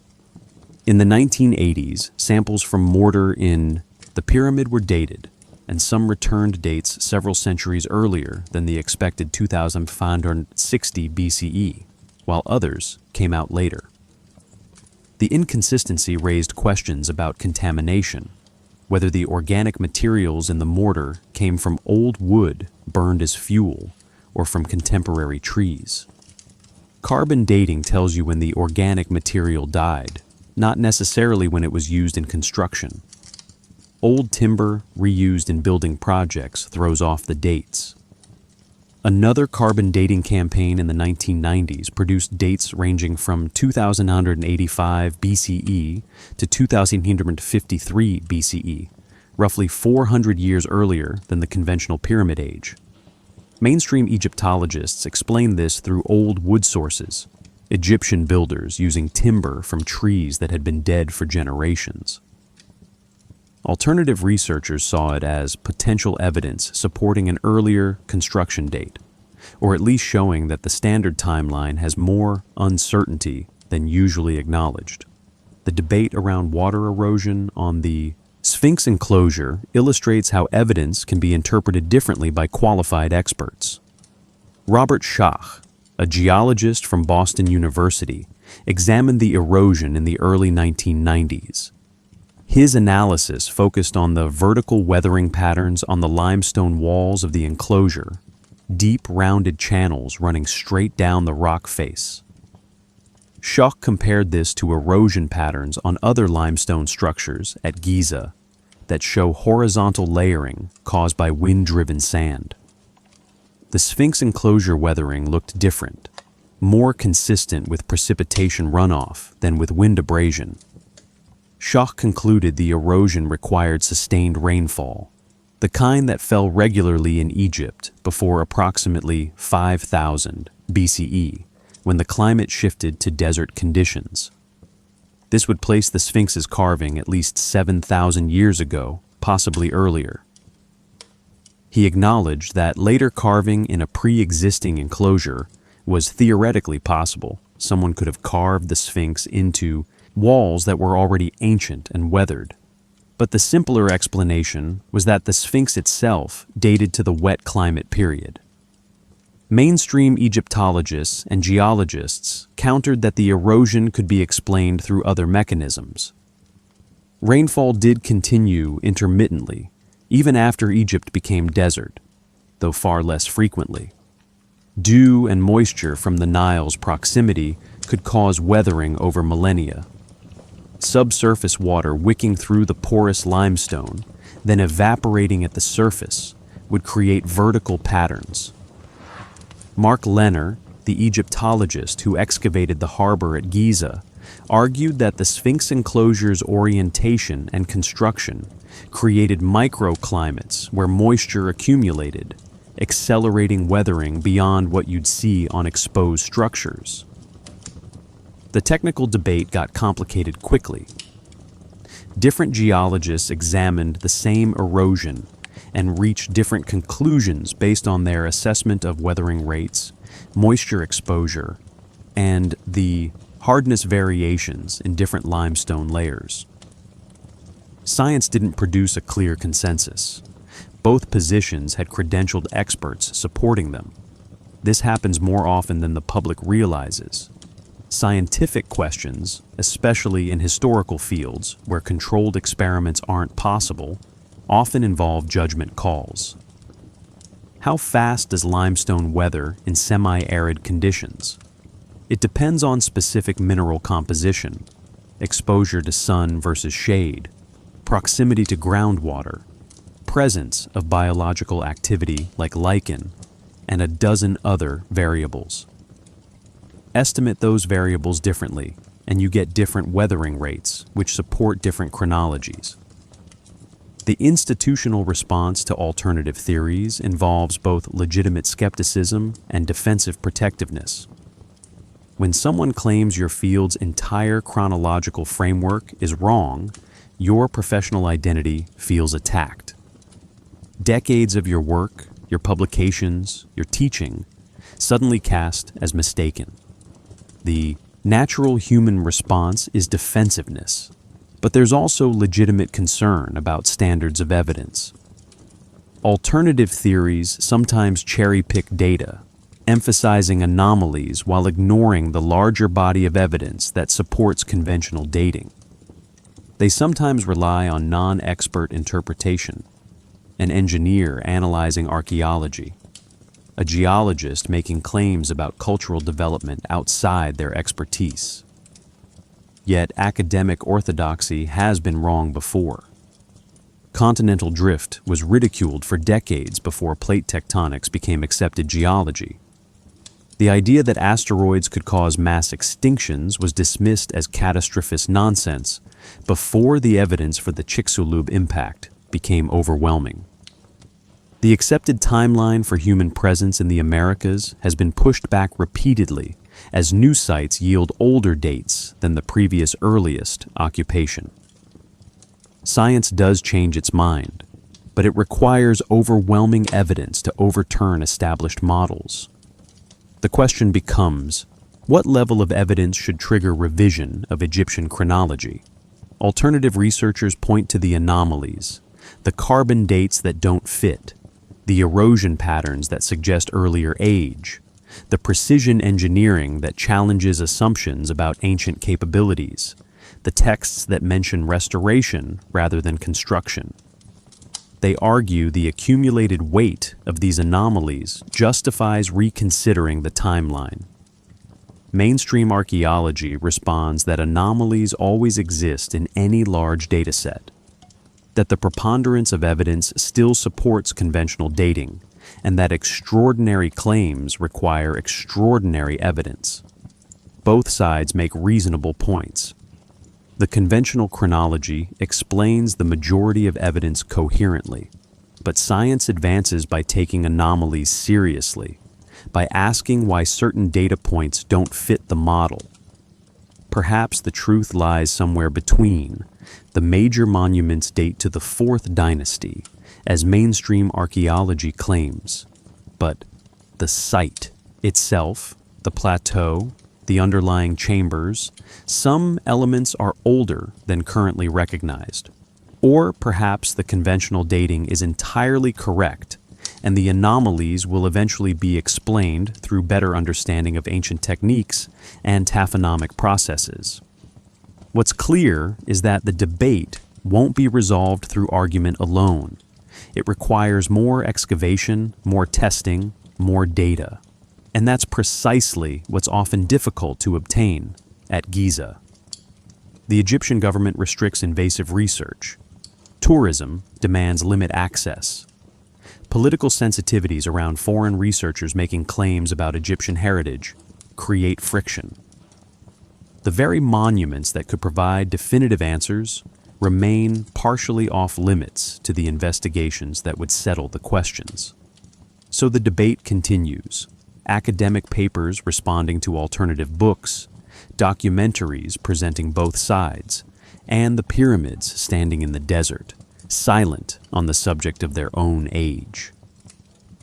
The ground beneath Giza tells a story, but reading that story requires digging carefully through layers of sediment, each one deposited at a different time, each carrying information about when humans were active on the plateau and what they were doing.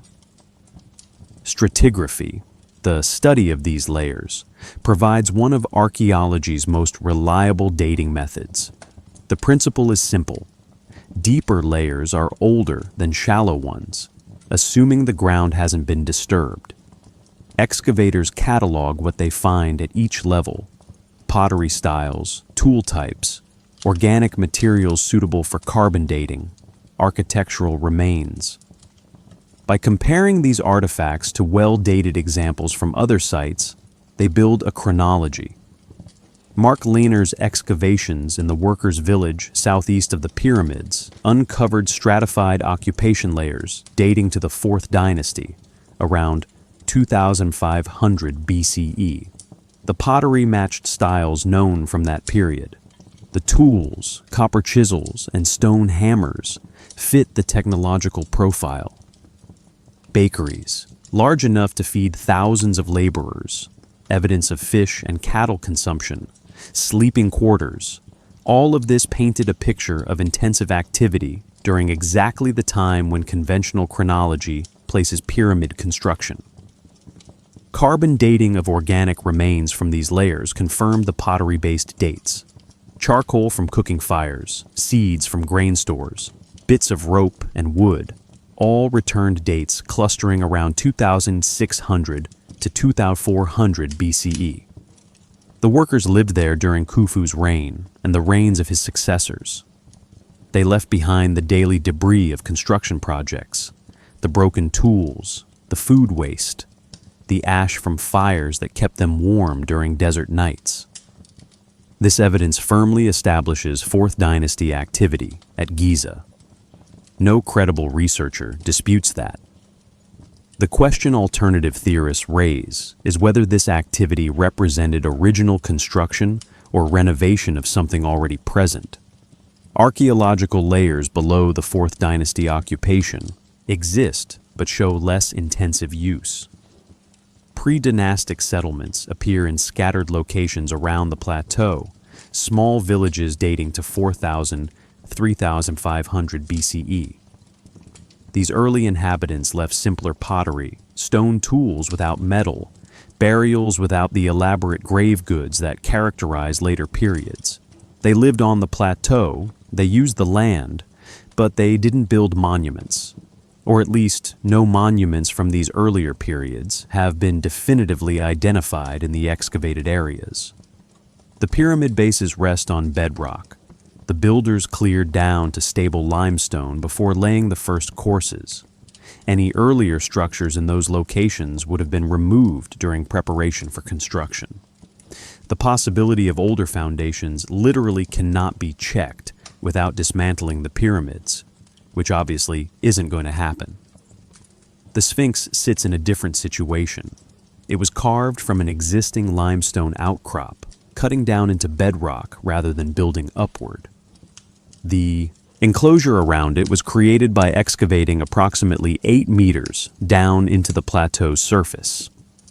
This means any pre-dynastic layers that might have existed there were removed during the Sphinx's creation, whether that happened in 2500 BCE or earlier. Robert Schoch's geological analysis of the Sphinx enclosure focused on the type of weathering rather than stratified deposits. His conclusion that water erosion suggested an age older than the 4th Dynasty didn't rely on finding artifacts from earlier periods. He argued the rock itself showed age through its weathering patterns. Mainstream geologists countered that weathering rates in limestone are difficult to calculate precisely, that variables like moisture exposure, mineral composition, and biological activity make definitive age assignments problematic. Core samples taken from beneath the plateau could potentially resolve some questions. Drilling deep into the bedrock, extracting continuous columns of stone and sediment, analyzing them for human modification, evidence of construction, traces of mortar or tool marks at various depths. This would show whether chambers exist at levels below the known 4th Dynasty structures, and whether those deeper features show signs of human activity. Limited core sampling has occurred, mostly for geological studies of groundwater and bedrock stability. Some samples showed voids, empty spaces in the rock at depths suggesting they weren't natural cavities. But comprehensive sampling across the entire plateau hasn't been conducted. The Egyptian government would need to approve such a project. It would be expensive, it would take years, and the political will to fund investigation of alternative chronologies hasn't materialized. So, we're left with this situation. The soil at excavated locations confirms intensive 4th Dynasty activity. It doesn't rule out earlier occupation or construction in areas that haven't been excavated or were disturbed by later building projects. The bedrock weathering suggests to some geologists an age greater than conventional dating allows. Other geologists dispute this interpretation. Carbon dating from the pyramids shows scattered inconsistencies that might indicate contamination. or might indicate old materials used in construction. Each piece of evidence admits multiple interpretations. The workers' village proves people were building something around 2500 BCE. It doesn't prove the pyramids themselves originated then. Theoretically, they could have been repairing or modifying existing structures. The carbon dates that cluster around 2500 BCE show activity during that period. The dates that come back 400 years earlier might be contamination, or they might indicate earlier phases of work. The geological weathering suggests great age to one group of experts and normal weathering to another group. This is the nature of historical investigation when direct documentation doesn't exist. The ancient Egyptians didn't leave construction logs with exact dates and methods. The evidence we have is indirect: pottery styles, tool marks, weathering patterns, stratified deposits. We interpret this evidence through frameworks of understanding that themselves rest on assumptions about how cultures develop, how technologies advance, how long stone weathers under various conditions. The soil keeps its layers. The rock holds its weathering patterns. The artifacts sit in museum drawers, cataloged and dated according to current best understanding. New excavations could change that understanding. New analytical techniques could reveal information we can't currently extract. The possibility remains that beneath the known layers, beneath the mapped chambers, something older waits. Or perhaps the conventional chronology is entirely accurate, and the anomalies that fuel alternative theories will eventually be explained through better understanding of ancient Egyptian capabilities and geological processes. The ground beneath Giza holds the answer, and much of that ground remains untouched by modern excavation. There are places at Giza where archaeologists aren't permitted to dig, zones marked off limits by the Egyptian Ministry of Antiquities. Areas beneath buildings, under roadways, within restricted distances of the monuments themselves. Some restrictions make practical sense. You can't excavate under an active tourist facility or a residential neighborhood without massive disruption. Other restrictions are political: sensitivity about foreign researchers making discoveries on Egyptian soil, concerns about how findings might be interpreted or presented to the world. The chamber detected beneath the Sphinx's left paw remains unexcavated beyond the initial exploratory borehole. Dr. Zahi Hawass, who served as Egypt's Minister of Antiquities for years, acknowledged the chamber's existence in interviews but stated that excavation wasn't a priority. The chamber was flooded. Accessing it would require pumping and possibly structural intervention that could damage the Sphinx. And without clear evidence of significant archaeological value, the risks outweighed potential benefits. Critics pointed out that without excavation, determining archaeological value was impossible. The chamber might contain artifacts, inscriptions, evidence of earlier occupation, or it might be an empty water-filled cavity with no historical significance. The only way to know was to investigate. But investigation required permission, and permission required convincing Egyptian authorities that the potential discovery justified the expense and risk. That approval hasn't come. The voids detected by muon tomography inside the Great Pyramid present a similar situation. The technology proved a large space exists above the Grand Gallery. The Egyptian government acknowledged the finding, but emphasized caution. Opening access to the void would require drilling through or removing stone, blocks that have been in place for over 4,000 years. The structural integrity of the pyramid could be compromised. And for what? The void might be a construction gap, an intentional weight-relieving space, not a hidden chamber filled with treasures or texts. Some researchers suspect more is known than has been publicly disclosed. Rumors circulate about secret excavations, about findings that were examined and then sealed again, about discoveries deemed too controversial or too valuable to announce. These rumors are impossible to verify. They might represent genuine suppressed information, or they might be conspiracy theories born from frustration over restricted access and slow disclosure of findings. The practical reality is that major excavations in Egypt require navigating complex bureaucracy. Applications for dig permits go through multiple levels of review. Egyptian law requires foreign archaeological teams to partner with Egyptian institutions, to train Egyptian students, to store findings in Egyptian museums.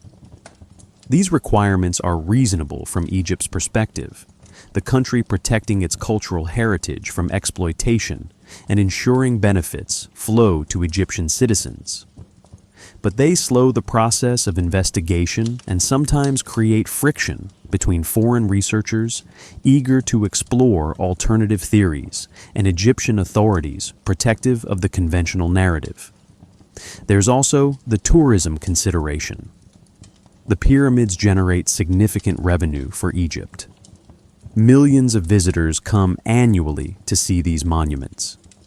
Any excavation that closes areas to tourists, that disrupts the carefully managed site presentation, that potentially damages the structures, affects that economic engine.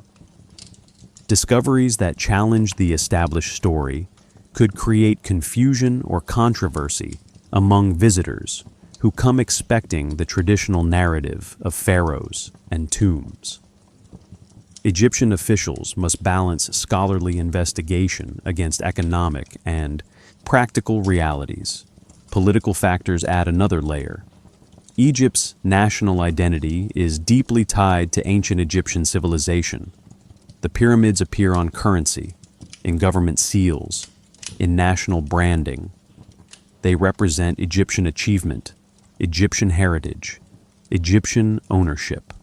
When foreign researchers propose theories that diminish pharaonic accomplishment, suggesting the monuments were inherited rather than built, or that they served purposes the pharaohs didn't understand, it can feel like cultural appropriation or disrespect.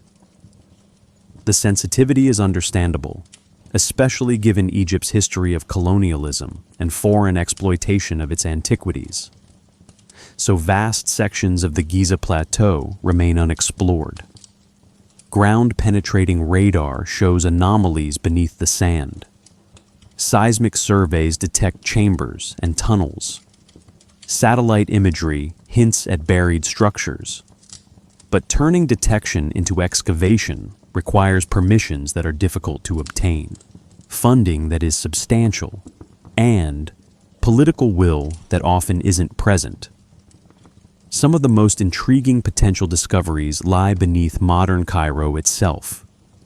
The city has expanded over centuries, building atop earlier settlements, creating a palimpsest of occupation that makes archaeology nearly impossible without demolishing inhabited structures. If pre-dynastic or pre-Fourth Dynasty construction exists in what's now the urban area, it's trapped beneath contemporary buildings, streets, and infrastructure. Even at the pyramid sites, where theoretically access should be possible, practical obstacles prevent comprehensive investigation. The water table has risen in recent decades due to modern irrigation and the Aswan Dam's effects on the Nile's flow. Chambers that might have been dry in ancient times are now flooded. Pumping them out would require industrial equipment, constant maintenance to keep them drained, and structural assessment to ensure the water wasn't providing essential support to the surrounding rock. It's technically feasible but expensive and potentially risky. The result is a strange situation. We have technology capable of detecting underground features without excavation. We can see that chambers exist, that voids are present, that the plateau holds more than what's visible on the surface. But we can't access most of what we detect. The knowledge that something is there, combined with the inability to investigate it, creates frustration for researchers and feeds speculation about what's being hidden, whether through bureaucratic caution or deliberate suppression. Perhaps time will change this. Political situations shift. New governments bring new priorities. Economic pressures might eventually make comprehensive excavation financially viable, either through tourism seeking new attractions or through academic institutions funding large-scale projects. Technology continues to advance.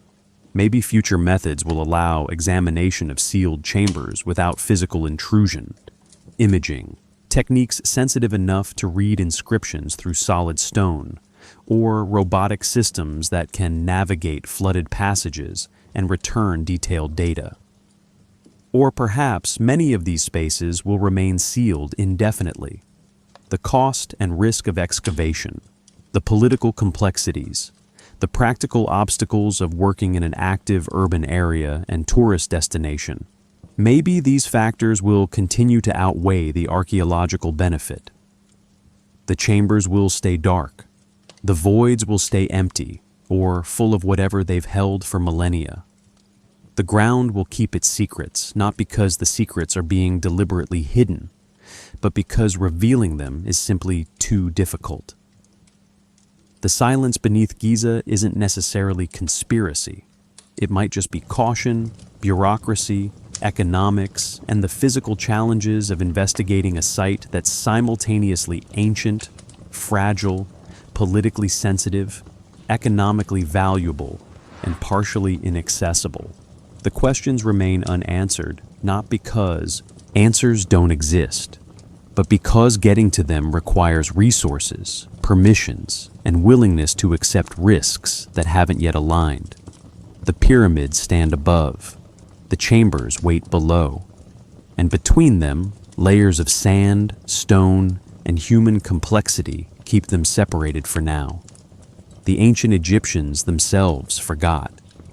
That's one of the most striking things about their own relationship to their monuments. By the time Greek travelers visited Egypt in the 5th century BCE, roughly 2,000 years after the pyramids were built, according to conventional chronology, Egyptian priests were already telling stories that contradicted their own earlier records. Herodotus, the Greek historian who toured Egypt around 450 BCE, spoke with priests and local guides. They told him the Great Pyramid was built by a cruel pharaoh named Cheops, who forced his own daughter into prostitution to raise funds for construction. The story was almost certainly fictional, a morality tale about tyrannical excess rather than historical fact.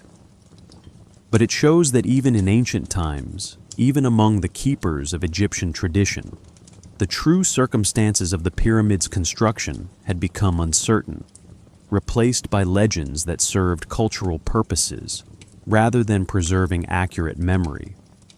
The Greeks and Romans who came later projected their own interpretations onto the monuments. Some thought the pyramids were grain silos, massive storage facilities built by biblical Joseph during the 7 years of plenty.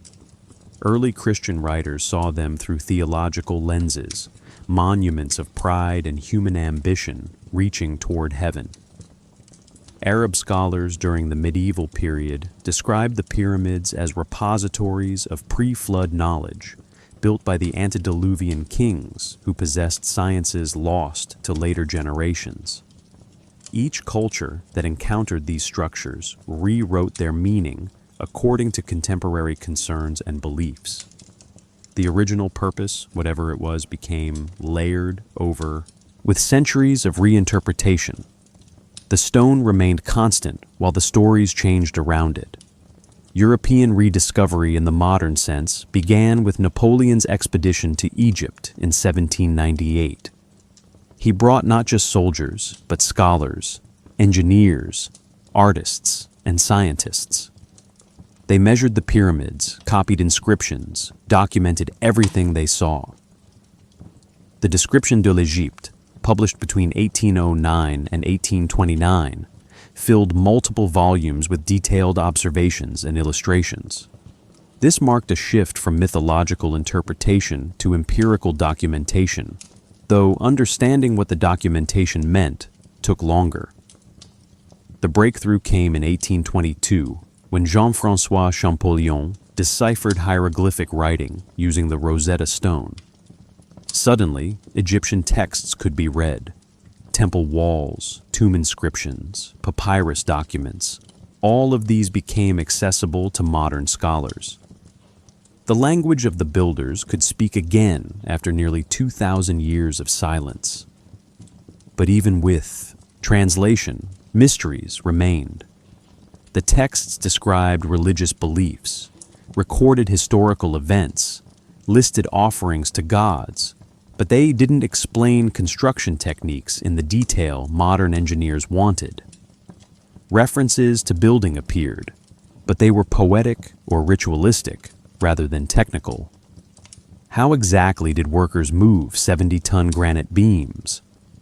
The text didn't say, perhaps because the methods were so obvious to contemporary Egyptians that explanation seemed unnecessary, or perhaps because the knowledge was kept within specific craft guilds who didn't write it down. The 20th century brought new technologies to archaeological investigation. Radiocarbon dating in the 1940s allowed organic materials to be dated directly. Ground-penetrating radar in the 1980s revealed underground structures without excavation. Satellite imagery showed features invisible from ground level. Each technological advance uncovered new information while simultaneously raising new questions. Even now, discoveries continue. In 2018, archaeologists found a 4,500-year-old ramp system at an alabaster quarry in Hatnub, showing how Egyptians might have moved massive stones up steep inclines using wooden sleds and ropes. The ramp's design answered some questions about construction methods, while highlighting how much remains uncertain about other aspects of pyramid building. Even now, scanning projects continue at Giza. The Scan Pyramids project, launched in 2015, uses multiple non-invasive techniques, including muon tomography, infrared thermography, and 3D laser scanning to examine the pyramid's internal structures. They've confirmed voids that weren't previously known. What those voids contain, if anything, awaits investigation that may come in years or decades.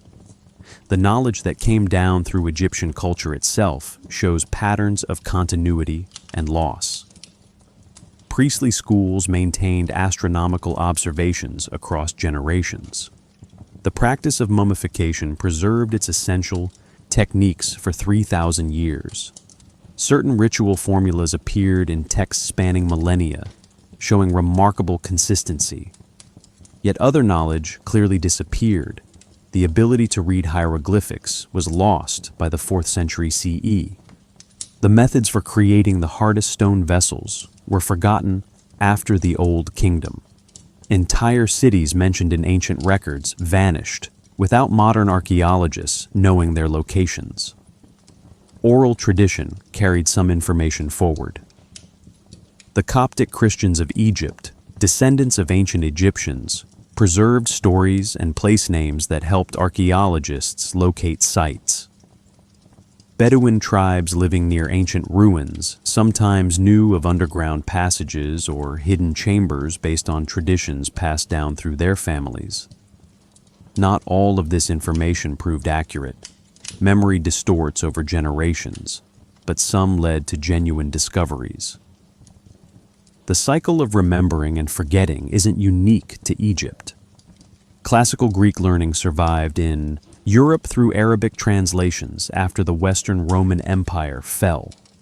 Those texts returned to Europe during the Renaissance, reintroducing knowledge that had been accessible to Europeans 1,000 years earlier, but had been lost during the medieval period.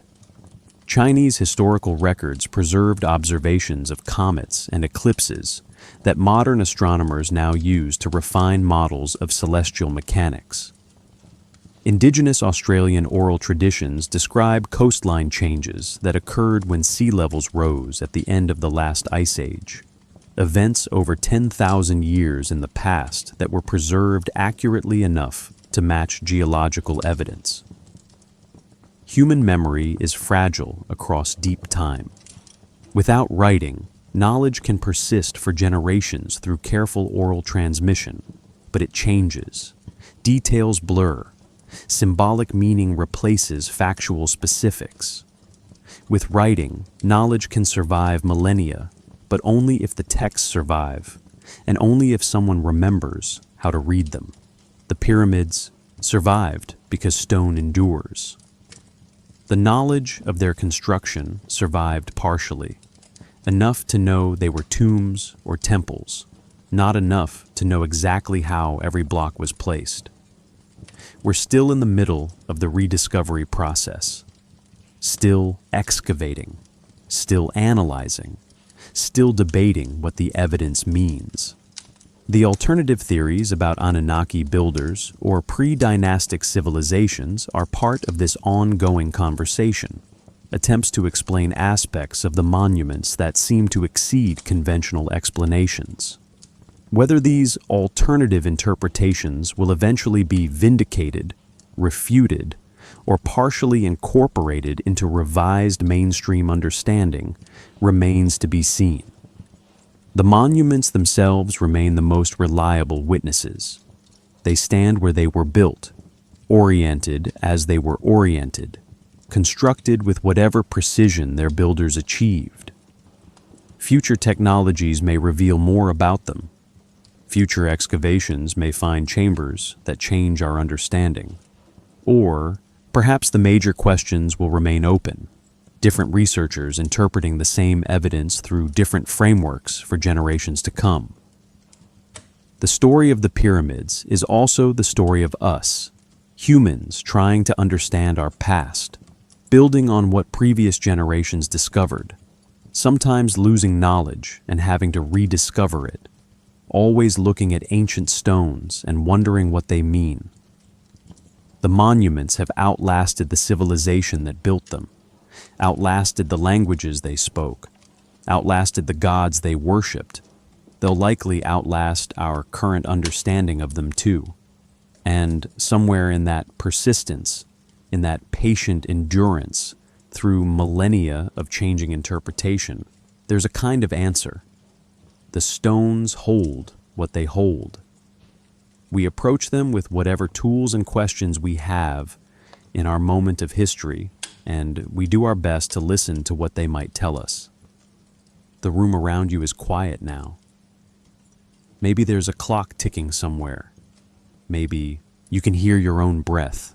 Maybe there's wind outside moving through trees or across empty spaces. Small sounds, present sounds, the sounds of this moment, this night, this particular place where you are. Above Giza right now, the stars are in their positions. Orion has moved through his cycle, different from where he stood when the pyramids were new, but the same constellation, the same pattern of light. The desert has cooled from the day's heat. The limestone blocks, warmed by the sun, release that stored warmth slowly back into the darkness. The Sphinx faces east, as it has faced east for however many thousands of years, waiting for the dawn that will come in a few hours. The sand still shifts. Wind moves it grain by grain, covering and uncovering, the endless work of desert weather. Chambers beneath the plateau hold their darkness. Water seeps through stone, following gravity and capillary action, the same physics that moved it when the climate was different, when rain was common, when rivers branched across what's now barren ground. The processes continue regardless of whether anyone watches or understands them. Some of the questions we explored tonight may never be answered definitively. The exact age of the Sphinx might remain uncertain. The chambers beneath the plateau might stay sealed. The purpose behind the acoustic properties, the meaning of the astronomical alignments, the full extent of what knowledge the ancient Egyptians possessed or inherited, these might persist as mysteries that each generation interprets differently according to what that generation values and believes. And maybe that's all right. Maybe the not knowing is part of what makes these monuments powerful. They're old enough that their origins have blurred. They're impressive enough that they challenge our assumptions about what ancient people could accomplish. They're mysterious enough that they invite wonder. That combination, age and accomplishment and mystery, creates space for imagination, for questioning, for the humble recognition that we don't have all the answers about our own past. These stones aren't demanding anything from you. They're not asking to be solved or explained or vindicated in any particular interpretation. They're just there, holding their positions, weathering slowly, existing as they've existed while languages rose and fell around them, while empires formed and dissolved, while the very maps of coastlines and climates changed across the turning centuries. You can rest with that. The mystery isn't a problem you need to fix before you sleep. It's just part of the landscape of deep time, one of the many things that were here before us and will be here after us, outlasting our certainties and our doubts equally. The pyramids stand. The questions remain. The stars continue their movements overhead.